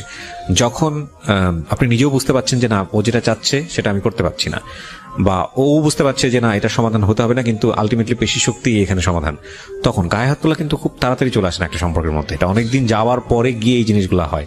সো বোথ সাইড প্রবলেম ছিল ডেফিনেটলি, আপনার জায়গা থেকেও কিছু না কিছু প্রবলেম ছিল। হয়তো আমি মাঝে মাঝে ঘাবড়ানি করতাম। হ্যাঁ, না কিন্তু এখানে আমরা এটা আমাদের অনুষ্ঠানের একটা সীমাবদ্ধতা। যখন কেউ গল্পটা বলতে আসে, সে নিজেকে ওই ফেরেশতার জায়গায় তুলনা করে, মানে আমার কোনো দোষ নাই। না না না, অবশ্যই ডেফিনেটলি কিছু না কিছু ফল্ট তো আপনার অবশ্যই আছে আপনার জায়গা থেকে, এবং সেই জায়গাটা থেকে আমার মনে হয় অনেক কিছু শেখারও আছে আমাদের। অবশ্যই আমার ফল্ট গুলাই আমি বলি, আমি হচ্ছে গিয়ে ওই ভিডিও ওই হচ্ছে গিয়ে চ্যাট গুলো আমার ডিলিট করা উচিত হয়নি, এই জন্য সন্দেহটা আরো বেড়ে গেছে। ডেফিনেটলি পারবে। আর আমি হচ্ছে কি মাঝে মাঝে ওকে সার্চ দিতাম। ফেসবুকের পাসওয়ার্ডটা দেওয়া উচিত হয় নাই কেন? মানে আমাকে একটু বলেন তো, এটা অনেকেই দেয়, আমি আসলে একটু ইন্টারাপ্ট করছি বেশি।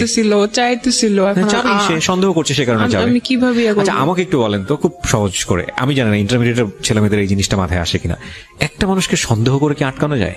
আমি যদি ধরেন, মানে কেউ যদি, আপনার বয়ফ্রেন্ড যদি আপনাকে সন্দেহ করে, বা আপনার হাজবেন্ড যদি আপনাকে সন্দেহ করে, আপনাকে আটকাইতে পারবে? সন্দেহ করে একটা প্রুফ পেলো যে না, আপনার সঙ্গে অন্য একটা ছেলের রিলেশন আছে, তো সেটা কি, সে কিভাবে আটকাবে?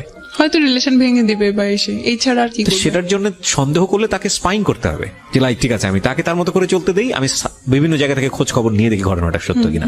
সেটার জন্য তো তাকে তার অ্যাক্টিভিটি ব্লক করা যাবে না। সেটাই কিন্তু আমরা খুব আনফরচুনেটলি আমরা এই জিনিসগুলো করি, আমরা ওই ব্লক করার চেষ্টা করি, না এটা করতে পারবো না, না এটা করতে পারবো না, ওইটা করতে পারবো না।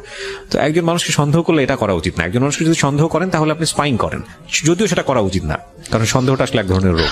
আচ্ছা, তো এর মাঝে হচ্ছে কি আমি ফেসবুকে ওদেরকে সার্চ দেই, আমি ফেসবুকের অত কিছু জানতাম না, কিভাবে ওই এগুলো ডিলিট, মানে সার্চ হিস্টোরি ডিলিট করে এই সে হ্যান দেন। আচ্ছা, যাই হোক, তো এগুলাতে ও অনেক ক্ষেপ্ত, ওকে কেন আমি এখনো সার্চ দিচ্ছি এগুলাতে।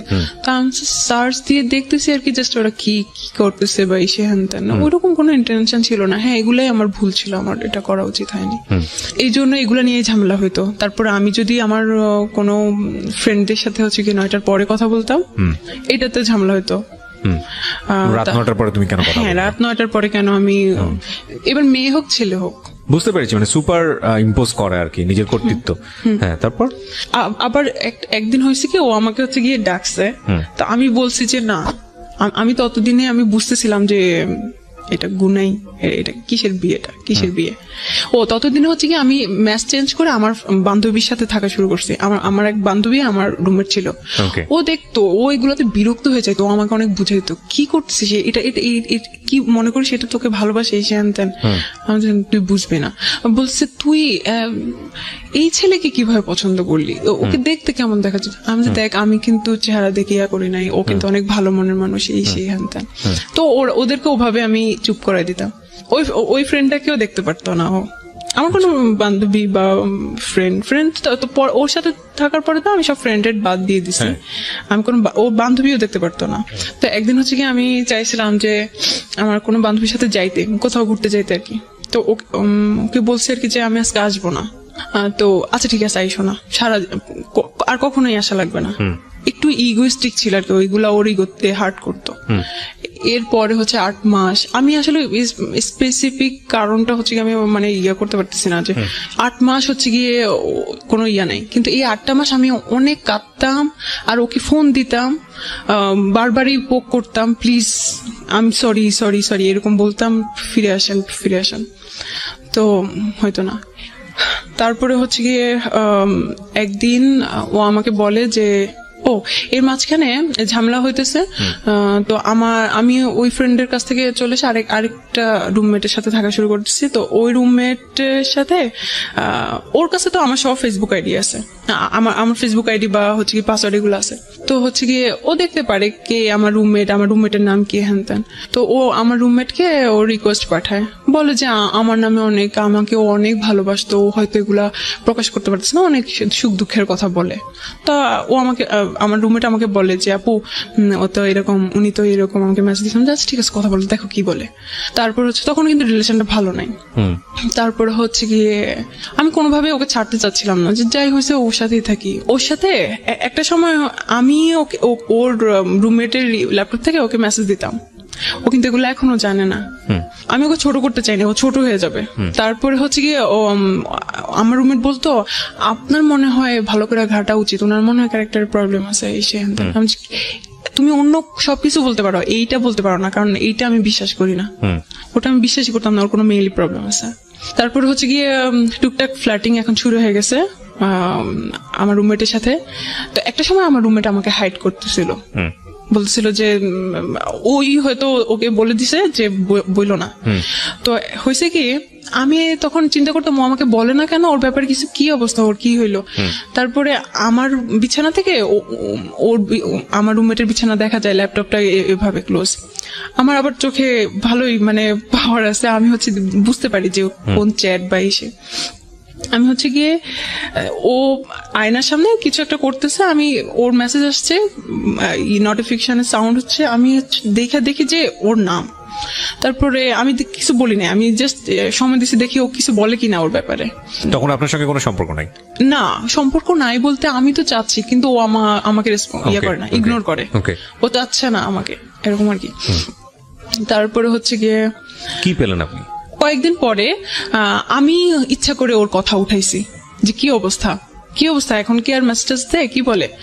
বলছে না তেমন কই না, তেমন কিছু না। আরে আমি কেন ভাই আপনার বয়ফ্রেন্ডের সাথে কথা বলতে যাবো, আমি এগুলোতে ইন্টারেস্টেড না, আপনারা যা খুশি, এমন ভাবে কথা বলো আমার রুমমেট। তারপর আমি বলতেছি আমি তো সেদিন দেখলাম যে মেসেজ করছে, তুমি খেয়াল করো নাই কি বলছে। আমি শুনতে চাইছিলাম যে ও কি বলে। তারপর বলছে ও আচ্ছা তাই নাকি, দেখি নাই তো, আচ্ছা দেখি, আমি চেক করে দেখি। পরে আমাকে সব চ্যাট, আমি বলছি দাও, আমি একদম সাথে যাই ওর বিছানায়, সব দেখি একদম, আমি সব স্ক্রিনশট আমার কাছে নিয়ে আসি। যেগুলো দেখি সেগুলো হচ্ছে গিয়ে ওর ফ্ল্যাটিং টাইপ, যেগুলো একদম কবি ভাব, কোনো মেয়ে হ্যাঁ ইচ্ছা করলে সবাই পড়ে যাবে।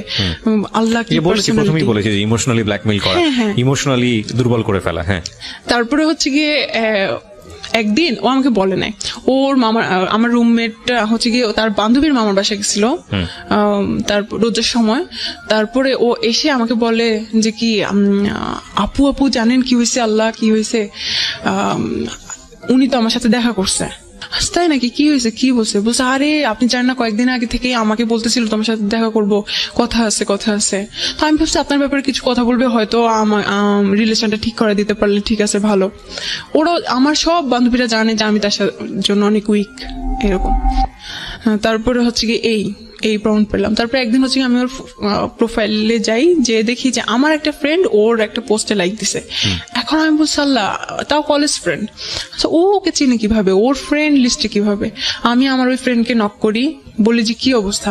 বলতেছে দোস্ত, সে তার সাথে আমার ইদানিং পরিচয় না, আমি জানি না তোর সাথে কি। তাকে আমি 2008 সাল থেকে চিনি। সে হচ্ছে আমার কোচিং এর টিচার, ফিজিক্স পড়াইতো তখন থেকে। বাট তুই দেখ, সে আমার টিচার ঠিকই, তুই আমার প্রত্যেকটা প্রোফাইল যেগুলো সিঙ্গেল পিকচার সেগুলোতে যে দেখ ও কি টাইপের কমেন্ট করে, এমন টাইপের কমেন্ট যেগুলো আমাকেও করতো, মানে বাহ, মানে অন্যরকম আর কি। তার একটা টিচার মানুষ, সে হচ্ছে তার স্টুডেন্টের ইয়েতে কেমন টাইপের ইয়ে করে। ইভেন আমাকে সে নক করে ফেসবুকে, সে সবসময় আমাকে বলতো যে ছেলেদের পোস্টে লাইক দিচ্ছ, তুমি একটা খারাপ, এই সে হ্যান দেন। কোথাও লাইক দিতাম, কিছু হয়েছে কি, আমি খারাপ, ফেসবুক ইউজ করা যাবে না, হ্যান না তেন না। কিন্তু সে যে এগুলো আমি টাইম সহ দেখতেছিলাম, ততদিনে আমি ফেসবুকে অনেক কিছু জানি, টাইম কতদিন কিবার ও তো এইসব মেয়েদের সাথে ফ্লার্টিং করে আসছিল। ফাইন্ড আউট করে লাভটা কি? আপনি ফাইন্ড আউট করে, ও তো আপনাকে বলে দিয়েছে যে সে আপনাকে আর চায় না, তারপরে ফাইন্ড আউট কেন করছিলেন? ফাইন্ড আউট করতেছিলাম এই জন্য যাতে আমার সুবিধা হয় ওকে হেট করতে, আমি যাতে এনার্জি পাই। You got all those things find out করার পর আপনি পেলেন ওকে হেট করার মতো, তারপরে কি হলো? তারপরেও আমি ওকে ফোন দিছিলাম একদিন, ফোন দিয়ে আমি জানি এটাই হয় আসলে। হ্যাঁ হ্যাঁ, আমি কোনোভাবেই চাচ্ছিলাম না, তো এসে আমাকে বলে দেখবো তুমি আমাকে কত ভালোবাসো, তোমাকে 4 বছর টাইম দিলাম, তুমি বিসিএস ক্যাডার হবা, ঠিক আছে, বিসিএস ক্যাডার হয়ে তারপরে আমাকে বিয়ে করতে আসবা।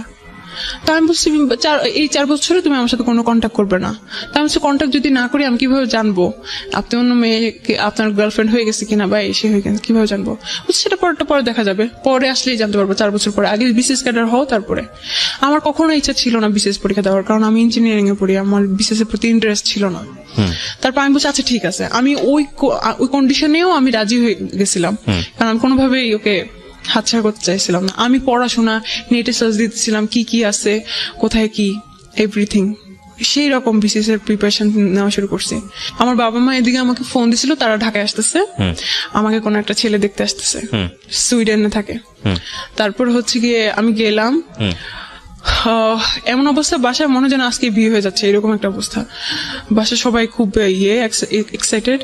ওই ছেলের সাথে আমার যখন কথা হইলো, একটা রুমে আমাদেরকে পার্সোনালি কথা বলতে দিল, আমি খুব নার্ভাস ছিলাম, আমি শুধু হ্যাঁ না করতেছিলাম। ওই ছেলেটাকে খুব পজিটিভ মনে হয়েছিল আমার ব্যাপারে। তারপরে হচ্ছে গিয়ে বলতেছিল দেখা হবে, ওই ছেলেটা আমাকে বলতেছিল দেখা হবে ইনশাল্লাহ, এটা বলে চলে গেছে। কিন্তু ওই ছেলেটাকে আমার ফুফুর পছন্দ হয় নাই, কারণ ছেলেটা একটু বয়স্ক ছিল, হেলদি টেলদি ছিল, আমার সাথে তাকে যাচ্ছিল না। তো বুঝতে কি পাগল হয়ে গেছে, মেয়ের লাইফটা নষ্ট করে দিবি, এসে হ্যান অনেক ভালো আসবে ইনশাল্লাহ। তো কোনোভাবে ফ্যামিলি থেকে মানা করে দিল। কিন্তু আমি যে ওইটা ফেস করার পরে, এটা আমার লাইফের ফার্স্ট প্রপোজাল ফ্যামিলি থেকে। আমি বাসায় যাওয়ার পর, আমার মেসেজ যাওয়ার পর আমি অনেক চিন্তা করলাম যে আমার বাবা আমার জন্য ছেলে দেখতেছে, সুইডেন থেকে শুরু করছে, তার অনেক টাকা বেতন, সে কিন্তু অনেক স্টাবলিশ, আর সে তো আমার গায়ে হাত দেওয়ার সাহস পাবে না, আমার বাবা হাত ভেঙে ফেলবে ওর, বা ফ্যামিলি থেকে একটা ইয়া নিবে। আর আমি যাকে পছন্দ করি আমি এভাবে ইগনোর হচ্ছি, আমার ভালোবাসার মূল্য তার কাছে নাই, আমি কোথায় আছি, কি করতেছি আমি, এই ধরনের আমি চিন্তা করতেছিলাম। আমি খুব একটা এনার্জি পাইছি ওই জায়গা থেকে। তো আমি ওকে ফোন দিই, ফোন দিয়ে বলতেছি আমি আপনাকে আর ফোন দিব না, আমি আপনাকে আর ডিস্টার্ব করবো না, আপনি আপনার মতো থাকেন। এটা বলার পরে সে হাসছে, কারণ আমি এরকম অনেকবার বলছি যে আমি আপনাকে ফোন দিব না, তারপরেও ফোন দিছি। তো আমি বলছি আচ্ছা ঠিক আছে, আপনি হাসেন আর যাই করেন, এটাই হচ্ছে লাস্ট ফোন। এখানে একটা কথা বলি, আপনাদের মধ্যে কি এমন কোনো কিছু ছিল যেটা তারা সে তাকে আপনাকে ব্ল্যাকমেইল করতে পারতো? সরি, আমি এটা স্কিপ করে গেছি। হ্যাঁ, ও হচ্ছে, ওর কাছে আমার 2টা ভিডিও আছে। একটা ভিডিও হচ্ছে গিয়ে খুব অ্যাবনর্মাল, আমি কাঁদতেছিলাম যে আমি সরি, আমি এরকম করবো না, আমি আর ওকে সার্চ দিব না, এদেরকে আর সার্চ দিব না। আর হি ওয়াজ রেপিং মি। এটা ভিডিও করেছে সে? এটার ভিডিও করছে, এটা ফার্স্ট ভিডিও করছে। বলতেছে আমি এগুলার কাছে দাঁড়াই না, আমি এগুলো পছন্দ করি না, কিন্তু আমার মনে হয় এখন করা উচিত। ও এটা বলছিল, আমি যাই হোক। তারপর এটা ছিল ফার্স্ট পার্ট। আমি জানি, আমি তখন বিশ্বাস করছিলাম ও ওগুলা ডিলিট করে দিবে, কারণ আমি ওকে অনেক বিশ্বাস করতাম। আচ্ছা, তারপর সেকেন্ড পার্ট? সেকেন্ড হচ্ছে গিয়ে ও আরেকটা ভিডিও করছিল, সেটা নর্মাল। এটা তো আপনার সম্মতি ছিল? আমার সম্মতি ছিল, কারণ ওকে একবার তো করছিলই। তারপর বলছে যে এগুলো কিছুই হবে না, এগুলো আমি এমনিতে রেখে দিব। তো আপনি বলেননি যে তুমি এগুলো ডিলিট করে দাও? এবং এগুলো নিয়ে বাংলাদেশে যে পরিমাণ সোশ্যালি যেগুলো একটা ভয়ঙ্কর রকমের ক্রাইম, লাস্ট ফোন কনভারসেশনে কি ছিল? এর মধ্যে যখন ওই যে 8 মাসে আমাদের ব্রেকআপ ছিল, ওই তখনই আমি বলছিলাম প্লিজ এগুলো ডিলিট করে দাও। যদি আমি আমার যদি বিয়ে হয়ে যায়, আমার হাজবেন্ড জানবে যে আমার বউ এরকম আছে, তখন তো এটা ইয়ে হবে। জানো, এটার দাবিদার তো আমিও তো এটাতে রেসপন্স, আমিও এটা ইনভলভ, এটা আমার রাখার রাইট আছে। আমি যে তাহলে যেখানে সম্পর্কই নাই, যেখানে আপনি আমাকে চাচ্ছেনই না, সেখানে এগুলো রেখে লাভ কি আপনার? তো বলতেছে যে সেটা আমি বুঝবো, আমি এটা করবো না, আর তোমার আর কিছু বলার আছে? তারপরে হচ্ছে গিয়ে সেটা কোথায় রাখছে সেটাও আমি জানি।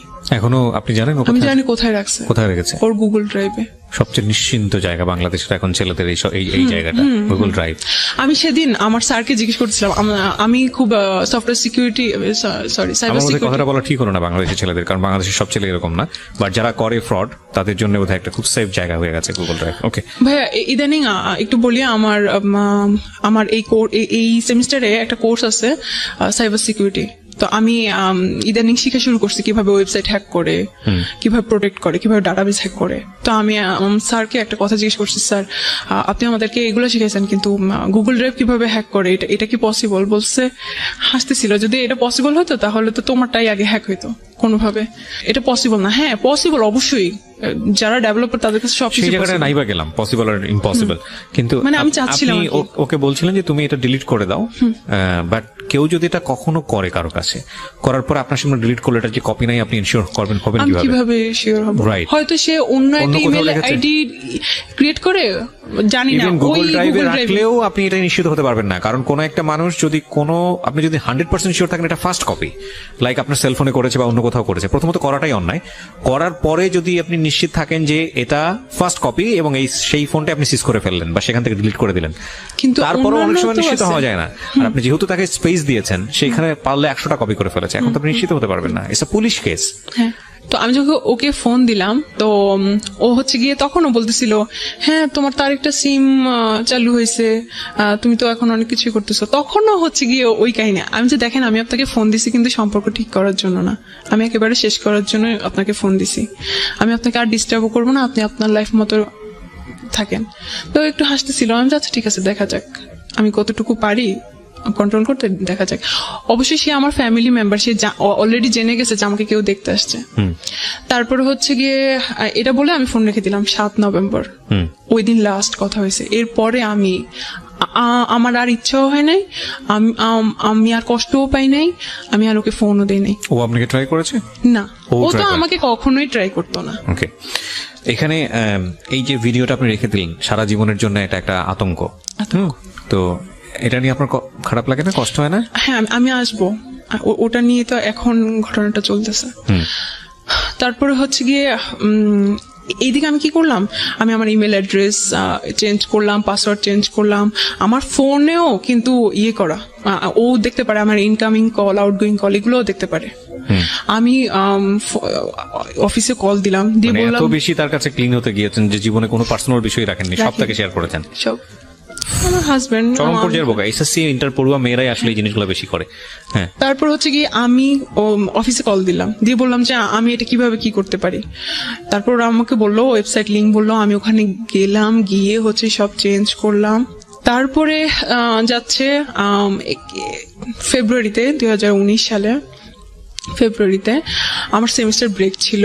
ও এইদিকে কি হয়েছে এটা বলতেই হবে। এটা হচ্ছে কি আমার ভাবি জানতো, আমার ছোট ভাবি, আমার ছোট ভাইয়ের বউ, ফুফাতো। উনি বলতেছে যে তুমি কি পাগল হয়ে গেছো, এগুলো সব ঠিক করো। ও কিচ্ছু করবে না, ওর বোন তোমার ভাইয়ের ভাত খায়, কিছু করবে না ও। আমি খুব ভয় পাচ্ছিলাম, কিছু এভাবে সাহস দিছে। তারপরে সব করছি। তো উনার সাথে আমাকে কথা বলতে দিত না। আমি উনার সাথে কথা বলার জন্য আরেকটা আইডি খোলার পরে ওটা জানতো না, তার আইডি খুলি, তারপর উনার সাথে কথা বলি। তো ওই আইডিতে আমার আরো 2টা ফ্রেন্ড যাদের সাথে কথা বলতে দিত না, ওই আমার বান্ধবী, কোনো ছেলে ফ্রেন্ড ছিল না, ওদেরকে হচ্ছে কি আমি অ্যাড করার পরে তো ওখানে তখন nika.com নামে একটা ওয়েবসাইট, তখন ওয়েবসাইট ক্রিয়েট করা আমাদের একটা প্রজেক্ট হয় এসে। তো nika.com নামে আমার ফ্রেন্ড হচ্ছে একটা ওয়েবসাইট করবে, ওখানে পাত্রপাত্রী সব করবে। তখন এটাও কি পসিবল, পাত্রপাত্রী নেটেও পাওয়া যায়। তারপর হচ্ছে আমি বলছি হ্যাঁ তুই সার্চ দিয়ে দেখিস এরকম অনেক ওয়েবসাইট আছে।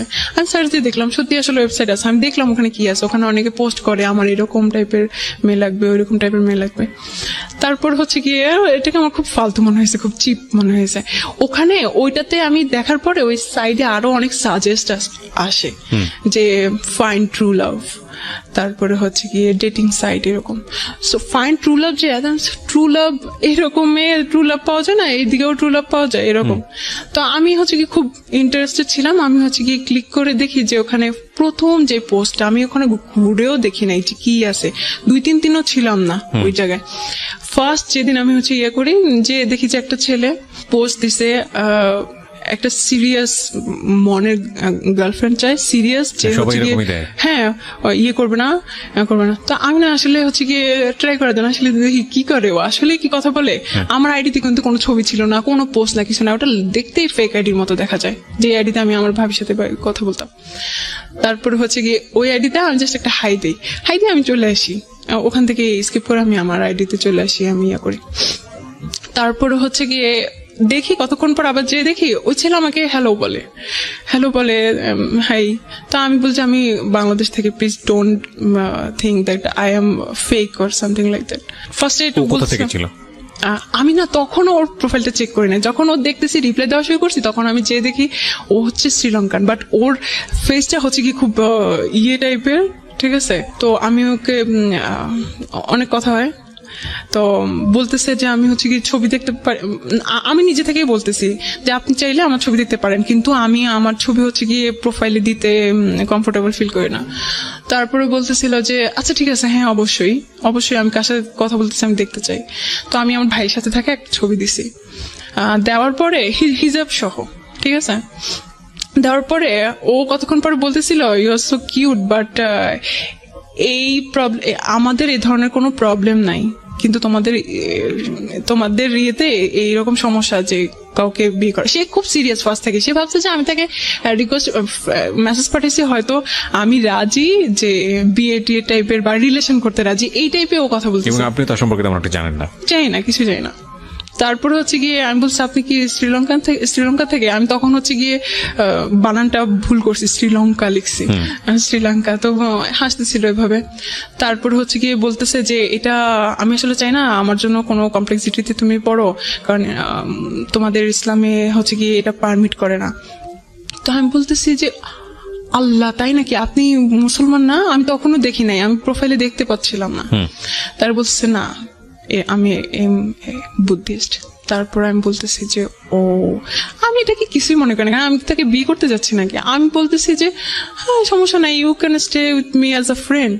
তো বলতেছে যে না, বাট এটা প্রবলেম হবে, আচ্ছা আমি কি যাওয়ার আগে আমি তোমার একটু ভয়েস শুনতে পারি? তো আমি আসলে আমি মেসেঞ্জার কিভাবে ভয়েস সেন্ড করতে হয় আমি আসলে যাই না, সো আপনার হোয়াটসঅ্যাপ থাকলে আমি হোয়াটসঅ্যাপে হচ্ছে গিয়ে ইয়ে করতে পারি। তো আমাকে হোয়াটসঅ্যাপ নাম্বার দেয়, আমি হোয়াটসঅ্যাপ নাম্বার দিই, হোয়াটসঅ্যাপে হচ্ছে গিয়ে আমি ভয়েস রেকর্ড পাঠাই। তো ও খুব ইমপ্রেস আমার প্রতি ফার্স্ট থেকেই, মানে আমার ভাইয়ের সাথে যে ছবি ওটা দেখে নাকি খুব ইমপ্রেস আমার প্রতি। তারপর হচ্ছে কি বলতেছে খুব কষ্ট আফসোস হচ্ছিল আর কি ওর, যে আমি হয়তো ওকে রাখতে পারবো না ধর্মের কারণে, হয়তো ও চলে যাবে এরকম। তাই আমি আসলে হ্যাঁ এটা পসিবল, আমি তখন সিরিয়াস না, আমি এমনি বলতেছিলাম যে হ্যাঁ বিয়ে করা পসিবল যদি কেউ কনভার্ট করে। বলছে না আমি তো এটা কখনোই করবো না, আমি তো কনভার্ট কখনোই হব না। তো আমি বলছি তাইলে এটা পসিবল না, কারণ এটা এরকম কোনো সিস্টেম নাই। তো বলছে আসলে সিস্টেম নাই না, এটা হচ্ছে কি ও তো ওর ধর্মের মতো কথা বলে, তাই না, ও তো আর আমাদের ধর্মের ব্যাপারে তো জানে না। তো বলছে আসলে এটা মানুষের বানানো রুলস, এটা আসলে সিস্টেম না। তা আমি বলছি যে না মানুষের বানানো রুলস না, এটা হচ্ছে এরকম।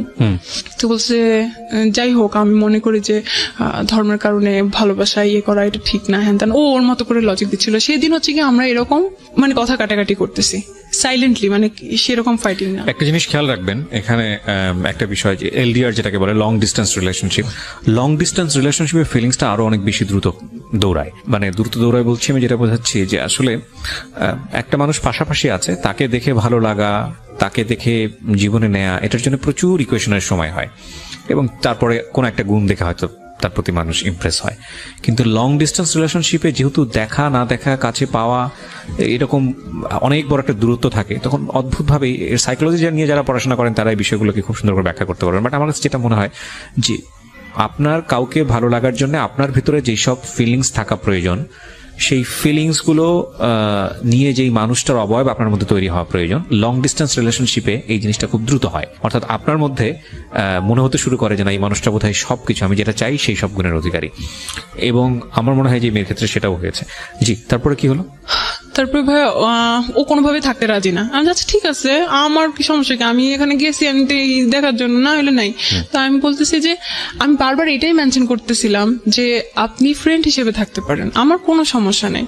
হ্যাঁ আমার অনেক হিন্দু ফ্রেন্ড আছে, ইভেন আমার সমস্যা নাই, অন্য ধর্মের ফ্রেন্ড থাকতেই পারে।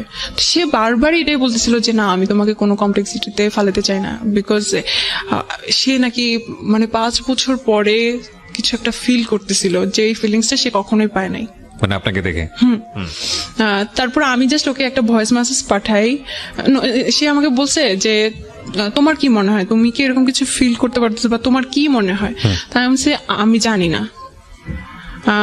না, বাট আমি চাই, আমি আপনাকে যেতে দিতে চাই না, আপনি আমার সাথে ফ্রেন্ড হিসেবে থাকতে পারেন। একটু আমি জাস্ট ভয়েস মেসেজ পাঠাইছিলাম। তো ও এইটাকে এত পছন্দ করে এখন পর্যন্ত, বলতে তুমি কতটা অনেস্ট ছিলা, মানে চাওয়া মাত্রই দিয়ে দিয়েছো। হ্যাঁ, যে যাইতে দিতে চায় না বা এরকম। ওটার পর থেকে নাকি ও আরো বেশি ফল করে। তারপরে হচ্ছে গিয়ে বলতেছে বাংলা জানে নাকি ও বাংলা জানে না? না, বাংলা জানে না, বাংলা জানে না, হিন্দি জানে, ইংলিশ জানে এরকম। তো বলতেছে যে আচ্ছা please let's make a plan, কিভাবে আমরা হচ্ছে কি একসাথে হতে পারি। তাহলে কিরকম প্ল্যান? আমি না খুব ইন্টারেস্টেড ছিলাম যে দেখি ও কিভাবে আমাকে ট্রিট করে। ও আমাকে জন্য এতই হয়ে গেছে, এত সিরিয়াস হয়ে গেছে, আমি অবাক হচ্ছিলাম। আমি আবারও একটু ইন্টারাপ্ট করছি, আজকে আমি বেশি ইন্টারাপ্ট করছি, ক্ষমা চেয়ে নিচ্ছি, এবং সেটার প্রয়োজন আছে বলেই। আজকের এই যে সিক্রেটসটা, পুরো সিক্রেটসটা এখানে রিভিল হচ্ছে। বিয়ে বলতে যেটা বুঝি যে কারোর সঙ্গে কারো সংসার হওয়া, কিন্তু বিয়ের হওয়ার আগে বিয়ে পূর্ববর্তী যে বিষয়গুলো, বিয়ে নিয়ে জ্ঞান দেওয়া, প্রপার মানুষকে সিলেক্ট করা, কার সঙ্গে বিয়ে হতে পারে, বিয়ে হলে কি হয়, এই বিষয়গুলো নিয়ে যে জ্ঞান দেওয়া, পরিবার থেকে আসুক বা পরিবারের অন্যান্য সদস্যদের কাছ থেকে আসুক, যে সময় তাদেরকে এই জ্ঞানটা দেওয়া প্রয়োজন, সেটা না হলে কি হতে পারে একটা মেয়ের জীবনে কিংবা একটা ছেলের জীবনে, মূল জায়গাটা এতক্ষণে আপনারা হয়তো রিভিল করতে পারবেন। কারণ আরেকটা ভয়ানক রকমের ঘটনা যেটা ওর জীবনে ঘটেছে, আমি জানি না এটা রেজাল্ট কি, বাট আমাদের জায়গা থেকে এটা ভয়ানকই মনে হবে। ঠিক আছে, আমরা সেদিকে আগাতে চাই। জি বলেন। তারপর হচ্ছে গিয়ে একটা প্ল্যান মেক করা শুরু করছে। ইভেন এটা বলে যে আমার মনে হয় তোমার বাবা আমাকে পছন্দ করবে। তারপর নিজে থেকে সে নিজের দিতেছিল, সে কি করে না করে। সে সফটওয়্যার ইঞ্জিনিয়ারিং এ পড়াশোনা করছে, সে এখন এই চাকরি করে, খুব ভালো বেতন। ভাই আমি এগুলো শুনতে চাচ্ছি না, এগুলো তো সে এখানে এসে কেন পাত্রী খুঁজছে? এত ভালো সেখানে সে কেন পাত্রী খুঁজছে? সেও কি কিউরিয়াসিটির জায়গা থেকে এখানে এসছে নাকি আপনার মতোই জাস্ট? আমি এটা আজ পর্যন্ত জানি না, জানা উচিত। হ্যাঁ, এগুলো ভুল, এগুলো বড় রকমের ভুল। আমি অবশ্যই জানবো। তারপর হচ্ছে গিয়ে ও বলতেছে আচ্ছা ঠিক আছে, আমার বাংলাদেশি ফ্রেন্ড আছে, তুমি চাইলে কিন্তু আমি তোমার বাবার কাছে প্রস্তাব পাঠাতে পারি, এবং সে আমার বাবা আমার সাথে কথা বলতে পারে। একদম এইভাবে সিরিয়াস সে। ভাই আল্লাহর রাস্তায় মাপ চাই, আমার বাবার কাছে পাঠাতে চাও না, উল্টা আমাকে ফোর্স করে বিয়ে দিয়ে দিবে, তোমার জন্য আমার পড়াশোনা বাদ হয়ে যাবে। বলতেছে তাহলে কি করা যায়? আমার মনে হয় তোমার বাবা আস্তে আস্তে। একদিনের কথোপকথনই? একদিনে সুপার ফাস্ট। হ্যাঁ, আমি বলতেছি যে আদারওয়াইজ তো আমরা হয়ে যাবো, তাই না, ডিসকানেক্ট হয়ে যাবো। আচ্ছা ঠিক আছে ভাই, তুমি তোমার মতো থাকো, আমি আমার মতো থাকি। এই জন্য ও এটা এতটুকু পর্যন্ত। কেন ডিসকানেক্ট হবেন? আপনার হোয়াটসঅ্যাপ ইউজ করতে পারতো, মানে আপনার সেটা মানে আপনাকে হোয়াটসঅ্যাপে কানেক্ট করতে পারতো বা অন্যান্য মাধ্যমে সে আসতে পারতো। হ্যাঁ, কিন্তু একটা মানুষ যখন বলবে যে আচ্ছা ঠিক আছে আমি তোমাকে আর ডিস্টার্ব করবো না, আচ্ছা ঠিক আছে ওকে বাই, দেন তারপরে ও আসবে কিভাবে? ঘটনা যেটা ঘটেছে যে উনি হচ্ছেন বুদ্ধিস্ট আর আমাদের এই বোনটি হচ্ছে মুসলমান। সো প্রথম বাধাটাই ছিল হচ্ছে ধর্ম, এবং এই বাধা এবং আমরা স্টে করবো কিনা, দুটো জিনিস একসাথে মুভ করেছে। তো সম্পর্ক হওয়ার ক্ষেত্রে যদি প্রথম থেকেই বাধা থাকে, সেই সম্পর্কটা খুব তীব্রতর হয়, এবং এটা ওদের ক্ষেত্রে হয়েছে। প্রথম দিনই দেখছে থাকবো না, আসলে জয়ী হবে কি, থাকবো না। হ্যাঁ, তখন দেখা গেছে যে না, এই বললাম না যে ফুল অফ ইমোশন। হ্যাঁ, তারপর হচ্ছে কি আমি আসলে এত কমপ্লেক্সিটির মধ্যে জড়াইতেই চাইছিলাম না, কারণ না ভাই একটা জিনিস থেকেও করতে আমার ওই রিলেশনের সাথে এই সম্পর্কে যাওয়ার যে পসিবিলিটি ক্রিয়েট হচ্ছে, সেটার গ্যাপ কতখানি? মানে আগের রিলেশনটা ব্রেকআপ হয়েছে কত আগে? ওটা তো অনেকবার। না, লাস্ট ব্রেকআপটা হয়েছে লাস্ট হচ্ছে গিয়ে 2017 সালের। মানে গ্যাপ কতটুকু? বয়সের সময়ের গ্যাপ বলতে চাচ্ছি। সময়ের গ্যাপ হচ্ছে 7-8 মাস, 6 মাস। তার মানে আপনার মনের ভিতর থেকে কিছুটা হলেও 6 মাস না, সরি কতদিন? 1 বছর হয়ে গেল। তো আপনার এই জায়গাটা থেকে নিজেকে সামলে ওঠার কথা। যেটা হয় যে আমাদের ক্ষেত্রে যেটা হয় যে আমরা অনেক সময় দেখি যে একটা রিলেশনশিপে স্যাটিসফাইড না, ধাম করে সে আরেকটা জায়গায় সুইচ করে ফেলেছে হ্যাপি হওয়ার জন্য। হ্যাঁ, সেটা একটা অন্য হিসাব, কিন্তু আপনি তো একটা গ্যাপ পেয়েছেন, তার মানে নিজেকে তো ঠিক করে ফেলার কথা। হ্যাঁ, আমার ওর জন্য কোনো কষ্টই হচ্ছিল না, কোনো কষ্ট হচ্ছিল না, কিন্তু আমি ওই ঘটনাগুলো তো ভুলতেছিলাম না যে আমি আর ঝামেলাতে জড়াতে চাইছি। তারপর কি করলেন?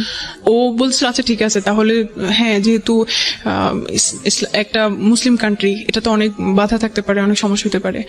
ইন্ডিয়া এরকম করে কি মেরে ফেলে, ইন্ডিয়া এই ধরনের প্রবলেম। আপনাদের কথোপকথন? হ্যাঁ, আমরা এগুলা বলছি। তো এরকম অনেক ঘটনা আছে। তারপর হচ্ছে কি বলতেছে আচ্ছা তাহলে কি করা যায়, তাহলে তোমার কি এরকম কোনো প্ল্যান আছে বাইরে যেয়ে তুমি পড়াশোনা করবে? আমি যে হ্যাঁ, এটা তো আমার আগে থেকে প্ল্যান আছে। তো বলছে হ্যাঁ, এটা খুব ভালো বুদ্ধি, তাহলে হচ্ছে কি আমরা তুমি পড়াশোনার জন্য বাইরে যাবে, দেন আমরা ওখানে মিট করবো। আমি যে ভাই এখনো তো অনেক দেরি, ওটা বলছে সমস্যা নাই, আমি অপেক্ষা করব। তারপরে হচ্ছে গিয়ে আমি বলছি আচ্ছা ঠিক আছে দেখা যাক। তারপরে কথাবার্তা হয়। এখানে আমি ওকে বোঝানোর চেষ্টা করি যে আমাদের ইসলামটা অনেক সুন্দর, এটা অনেক পিসফুল। মানে সামহাউ আপনি ওকে চিন্তা করছিলেন যে ওকে কনভার্ট করা যায় কিনা? হ্যাঁ, কারণ আমি তো অতটুকু পর্যন্ত আমার মেন্টালিটি যায়, মানে অতটুকু পর্যন্ত আমি চিন্তাই করি নাই। আর আমি তো অতক্ষণ পর্যন্ত এত সিরিয়াস ছিলাম না, এত ভালোবাসা বা আমি চাচ্ছিলাম যে একটা ছেলে আমাকে পছন্দ করে, একটা অন্য রিলিজনের, আচ্ছা ঠিক আছে দেখি, ও হয়তো ভালো আমাকে ভালোবাসে। আপনাকে মানে আমি বুঝলাম না, একদিনের মধ্যে আপনাকে পছন্দ করে ফেলেছে? হ্যাঁ। এবং সে বিয়ে শাদী করার জন্য রাজি? হ্যাঁ। তো ও জানতো না ওর ধর্মের সঙ্গে আপনি যান না, ক্লাস করেন? বলতেছে ওদের কোনো সমস্যা নাই, ওদের এই ধরনের কোনো প্রবলেম নাই। এটা ওর কথা ছিল? হ্যাঁ, ওর ফ্যামিলিতে এই ধরনের কোনো প্রবলেম নাই। ভাইয়া একদিন হচ্ছে গিয়ে আমি একদম ডিসিশন নিয়েই ফেলি যে আমি এই ঝামেলায় জড়াবো না, এখানে আমাদের স্টপ করা উচিত। আমি ওকে এভাবে ডিরেক্টলি বলি যে উই শুড স্টপ হিয়ার। তারপরে বলছিস কেন, শুধু ধর্মের কারণে? আল্লাহ আমাকে হচ্ছে গিয়ে মুসলমান করে বানায় নাই, এবং ইভেন বাংলাদেশে বানায় নাই দেখে হচ্ছে কি তুমি এটা করতে চাচ্ছ? আমি যে হ্যাঁ, এটার জন্যই। সেদিন খুব বড় ধরনের একটা ইয়ে হয়েছিল। তারপর হচ্ছে কি আমি বলছি যা বাদ। আমি চিন্তা করতেছিলাম এই ছেলেটা আমার জন্য এত উইক হয়ে গেছে। আমাকে কখনো লাইফে কেউ বলে নাই যে তুমি অনেক সুন্দর, তুমি অনেক ভালো, অনেক অনেস্ট, কেউ বলে নাই। বাট তারপর আমি শুধু ধর্মের জন্য ওকে ইয়ে করে দিচ্ছি যে আমার দরকার নাই। তারপরে হচ্ছে গিয়ে ও খুব ইমোশনাল হয়ে গেছিল। আমি ওর সবকিছু ইয়ে করছি, ইগনোর করছি, দরকার নেই ইমোশন আমাকে একবার খেয়ে ফেলছে। তারপর আরেকটা জিনিস তো আছে ট্রাস্ট। আমি তো ওভাবে ওকে ফুললি ট্রাস্ট করতেই পারতেছি না। ও কেন আমাকেই ইয়ে করতে আসবে? আমাকে দেখে না আমি এরকম। আর ও বলতো যে আমি ফার্স্টেই বলছি যে আমি শর্ট, আমার রিলেশন ছিল অতদিনে, আমি রিলেশনের কথা বলছি যে ও অনেক লম্বা, সেই একটু ফ্যাটি। তো আমি বলছি না, আমি তো ওর সাথে জীবনও যাবো না। দেখে নাই, ইয়ে করে নাই, ট্রাস্টের একটা ব্যাপার আছে, তার মধ্যে এত ঝামেলাতে আমি যাবো না। আমি হচ্ছে কি ওই দিন ক্লোজ করলাম। ও হচ্ছে অনেক ক্রেজি হয়ে গেছিল, অনেক উথাল পাতাল করতেছিল, আর অনেক মেসেজ পাঠাতেছিল, তুমি কি এই জন্যই আমাকে ছেড়ে যাবা? আর কোনো কারণ আছে? আমি কি করতে পারি? আমি কি করব? হয়তো তুমি সামিয়া, তুমি জানো না আমি তোমাকে কত ভালোবাসি। এইগুলো ফাইনালি আপনি বলেন তাকে তুমি আমার এই কারণে সমস্যা। আমি বলছি সে ওটা করবে। ফাইন, আপনি শেষ পর্যন্ত কোন জায়গায় আসলেন, কি করলেন? দেন হচ্ছে কি আমি ওই দিন একটা আনসার পেলাম। ওর এই ক্রেজিনেস গুলো দেখে আমি নিজেও অনেক উইক হয়ে গেছিলাম আর কি। ততদিনে আমিও কিছু ফিল করতেছিলাম। তারপর হচ্ছে কি আমি বলতেছিলাম যে নামাজ পড়লাম যাতে আমি একটা ভালো আনসার পাই, আমি কোরআন শরীফ পড়লাম। তারপর একটা সময় মনে হলো যে ও তো ওর কবরে শুবে, আমি তো অবশ্যই চেষ্টা করব, অবশ্যই আমার লাস্ট ব্রেথ পর্যন্ত। আর দোয়া করতে থাকবো আল্লাহ জানি ওকে হেদায়েত দেয়, কারণ হেদায়েতের মালিক আল্লাহ। আল্লাহ যদি না করে আমি কিছু করতে পারবো না। আর যদি না হয়, ওর জন্য শাস্তি পাবে, ওর কাজের জন্য শাস্তি পাবে, ওর কবরে, আর আমি আমার কাজের জন্য শাস্তি পাবো। মানে আপনি তো এগ্রি করেই ঝাঁপ দিয়েছেন? হ্যাঁ। দেন আমি ওকে বললাম আচ্ছা ওকে ফাইন। হ্যাঁ।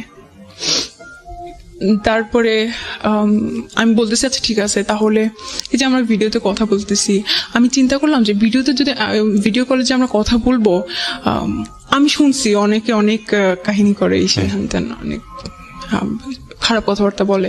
তো এগুলো করলে হয়তো আমার অবশ্যই আবার ইসলামে এটা যায় গুনাহ হবে, বা একটা সিকিউরিটি বা সবকিছু। আমি বললাম আচ্ছা ঠিক আছে, যেহেতু বিয়ে করবো ডিসিশন নিয়েছি, বিয়ে করে ফেলবো। তার কথা হচ্ছে গিয়ে আমি 6 মাস পরে, মানে 6 মাস, ওর চাকরিতে 6 মাস কমপ্লিট হওয়ার পরে আসবে, কিন্তু ততদিনে হচ্ছে 3 মাস আর কি, মেতে এরকম ওর 6 মাস পূরণ হয়। তো বলছে তখন আসবো। আমি আচ্ছা ঠিক আছে, তখনই আমরা বিয়ে করবো। এখন বিয়ে যে করবো, এটা কিভাবে বিয়ে করব, কি করব, এগুলো সব আমরা হচ্ছে গিয়ে ও নেটে সার্চ দিতে থাকলো, আমি নেটে সার্চ দিতে থাকলাম কিভাবে কি করা যায়। তারপরে হচ্ছে কি এইদিকে বিয়ে করব, তো আমি ঠিক আছে বুঝলাম বিয়ে করবো, আমি ওকে বলছি। বাট একটা যে বিশ্বাসের জায়গা, ও যে আসলেই ভালো মানুষ, ও যে আসলে রিয়েল, এটা আমি বিশ্বাস করতে, এত অন্ধবিশ্বাস করি নাই আর কি। তো ও আমাকে বারবার বলতেছিল প্লিজ পাসপোর্ট বানাও, কারণ তোমার বাবা যদি এটা কোনোভাবে জানে বা কিছু, কারণ বিপদ আপদে নাই, তোমাকে জোর করে বিয়ে দিয়ে দিবে, তখন আমার কি হবে? পাসপোর্ট বানাও, যাতে কোনো প্রবলেম হলে আমি ভিসা ঠিক করে তোমাকে নিয়ে আসতে পারি। তো আমি বলছিলাম আমি তো স্টুডেন্ট মানুষ, আমার বাবা সব, আমার এক্সট্রা কোনো টাকা থাকে না পাসপোর্টের জন্য। তখন হচ্ছে গিয়ে 3000 সামথিং আপনাকে পাঠিয়ে দিয়েছে এবং আপনি বিশ্বাস করে ফেলেছেন? না, ও আমাকে পাঠিয়ে দিচ্ছে, বলছে যে আচ্ছা ইমার্জেন্সিটা করতে।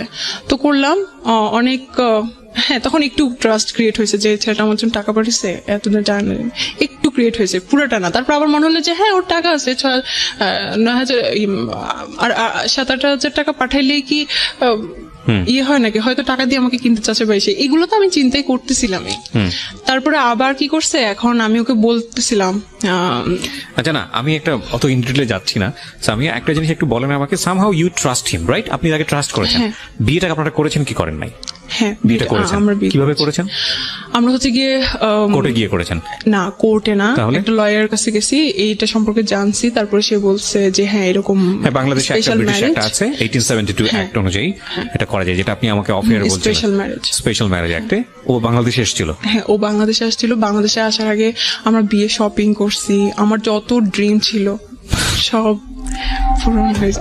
ওকে সামিয়া, আপনি ওই বিষয়গুলোতে আমি যেতে চাচ্ছি না, কারণ মানুষ এখন অনেক কষ্ট পাবে আপনার কথা শুনে, হয়তো রাগ করবে, because we live in the society, আমাদের একটা ধর্ম আছে, আমাদের কিছু নিয়ম কানুন আছে। বাট আমি আবারও বলছি, সেটা হলো যে এটা সামিয়ার জীবনের গল্প, এবং সামিয়া যেটা করেছে সেটা এখানে এসে বলেছে, এবং এখান থেকে আপনার যা শেখার আপনি তাই বলবেন, তাই শিখবেন। সামিয়াকে জাস্টিফাই করা আমাদের অনুষ্ঠানের উদ্দেশ্য না। তবে লেসনটা কোথায়, যেটা আমি বলেছিলাম প্রথমেই, যে ফার্স্ট দেখেন, ফার্স্ট ঘটনাতেও হাজবেন্ড বানিয়ে ফেললো বিয়ে ছাড়াই। সেকেন্ড ঘটনাতে দেখেন, সেকেন্ড ঘটনাতেও বিয়ের তো একটা ধর্মীয় বিধান, সেই ধর্মীয় বিধান অনুযায়ী আমি যতদূর জানি, আমার ক্ষুদ্র জ্ঞানে যতটুকু বলে, আমি বারবারই বলি ধর্ম বিষয়ে আমি কিছু বলতে গেলে আমি আসলে অতটা জানি না। একটা যে মানুষের জীবন চলাচলের পথে যতটুকু জানার প্রয়োজন, বা যতটুকু জানলে হয়তো চলা যায় টুকটাক, অতটুকুই হয়তো বা জানি, বা তার চেয়ে অনেক কম জানি। তো সেই জায়গা থেকে আমি যতটুকু জানি, আমাদের ধর্ম এটা পারমিট করে না, আমাদের ইসলাম ধর্ম এটা পারমিট করে না। প্রত্যেকটা ঘটনা ঘটানোর আগে এটা রেজাল্ট পজিটিভ হলে কি চিন্তা করা উচিত, পজিটিভ হলে আপনি কি করবেন সেটা চিন্তা করা উচিত, নেগেটিভ হলে কি করবেন সেটাও চিন্তা করা উচিত। এবং আমি যেটা বলছিলাম শেষে শুধু একটা কথাই বলতে চাই, প্রিয় শ্রোতা যারা শুনলেন, বাবা মায়ের জায়গা থেকে যারা শুনছেন, তাদেরকে বলবো, আপনাদের এটা সর্বোত্তম দায়িত্ব, সবচেয়ে প্রায়োরিটি দায়িত্ব, যে ছেলে মেয়ের যখনই মোটামুটি বয়স হবে, ওদেরকে বিয়ে এবং সংসার জিনিসটা কি, এটা নিয়ে একটা ভালো জ্ঞান দেন, প্রতি মুহূর্তে শেখান, যাতে করে ওরা ভুল সিদ্ধান্ত না নেয়। এবং এটা খুবই জরুরি দায়িত্ব। একাডেমিক পড়াশোনা যতটা গুরুত্বপূর্ণ, তার চেয়েও ভয়ানক রকমের গুরুত্বপূর্ণ হচ্ছে এই বিষয়টা, খুবই গুরুত্বপূর্ণ। কারণ অনেক বড় বড় গ্র্যাজুয়েট আছেন যারা এই জীবনে এসে ভয়ঙ্কর রকমভাবে ভুল করে ফেলেন। এবং একই সাথে যারা আজকে টিনেজাররা শুনছো, শুধু একটা কথাই বলতে চাই, আমরা উইশ করি এই বোনটির জন্য ভালো থাকুক, কিন্তু আমরা এটা কখনোই বলবো না যে জীবনে এমন কোনো সিদ্ধান্ত নিও না বিয়ের ক্ষেত্রে যেখানে পরিবারকে ছাড়তে হয়, যেখানে ধর্মকে ছাড়তে হয়। কারণ বিয়েটা শুধু একটা মানুষের সাথে থাকার সিদ্ধান্ত না, ডেফিনেটলি নট। যদি দুই একটা ক্ষেত্রে এক্সেপশনাল হয়ে যায়, দ্যাট ইজ ডিফারেন্ট কেস, ওইটা নিয়ে এক্সেপশন কান বি এক্সাম্পল, কিন্তু এটা একটা ভয়ঙ্কর রকমের বাজে সিদ্ধান্ত। এবং এই সিদ্ধান্তে ধর্ম ছাড়িনি, না ডেফিনেটলি আমরা সেটাও বলছি না আপনাকে যে আপনি ধর্ম ছেড়েছেন, আমি সেটা বলিনি, বাট ধর্মীয় বিধিনিষেধ যেটা আছে সেটা আপনি অমান্য করেছেন। হ্যাঁ, তো সেই জায়গা থেকে আমি যেটা বলতে পারি সেটা হলো যে এমন কিছু করো না, এমন কোনোভাবেই করো না যাতে করে বিয়ের পরে এমন কোনো দিন আসে যেখানে তোমার কিছুই নেই, সাপোর্ট করার মতো কিছু নেই। এবং এই দিনগুলো আসে বিয়ের পরে, খুব আসে, প্রত্যেকের জীবনেই আসে। তখন মনে হয় আসলে কত বড় ভুল করেছি। আবারও বলি, তাওয়াক্কালতু আলাল্লাহ, আমি আপনার জন্য দোয়া করি, আল্লাহ আপনাকে সৎ পথে পরিচালিত করুন।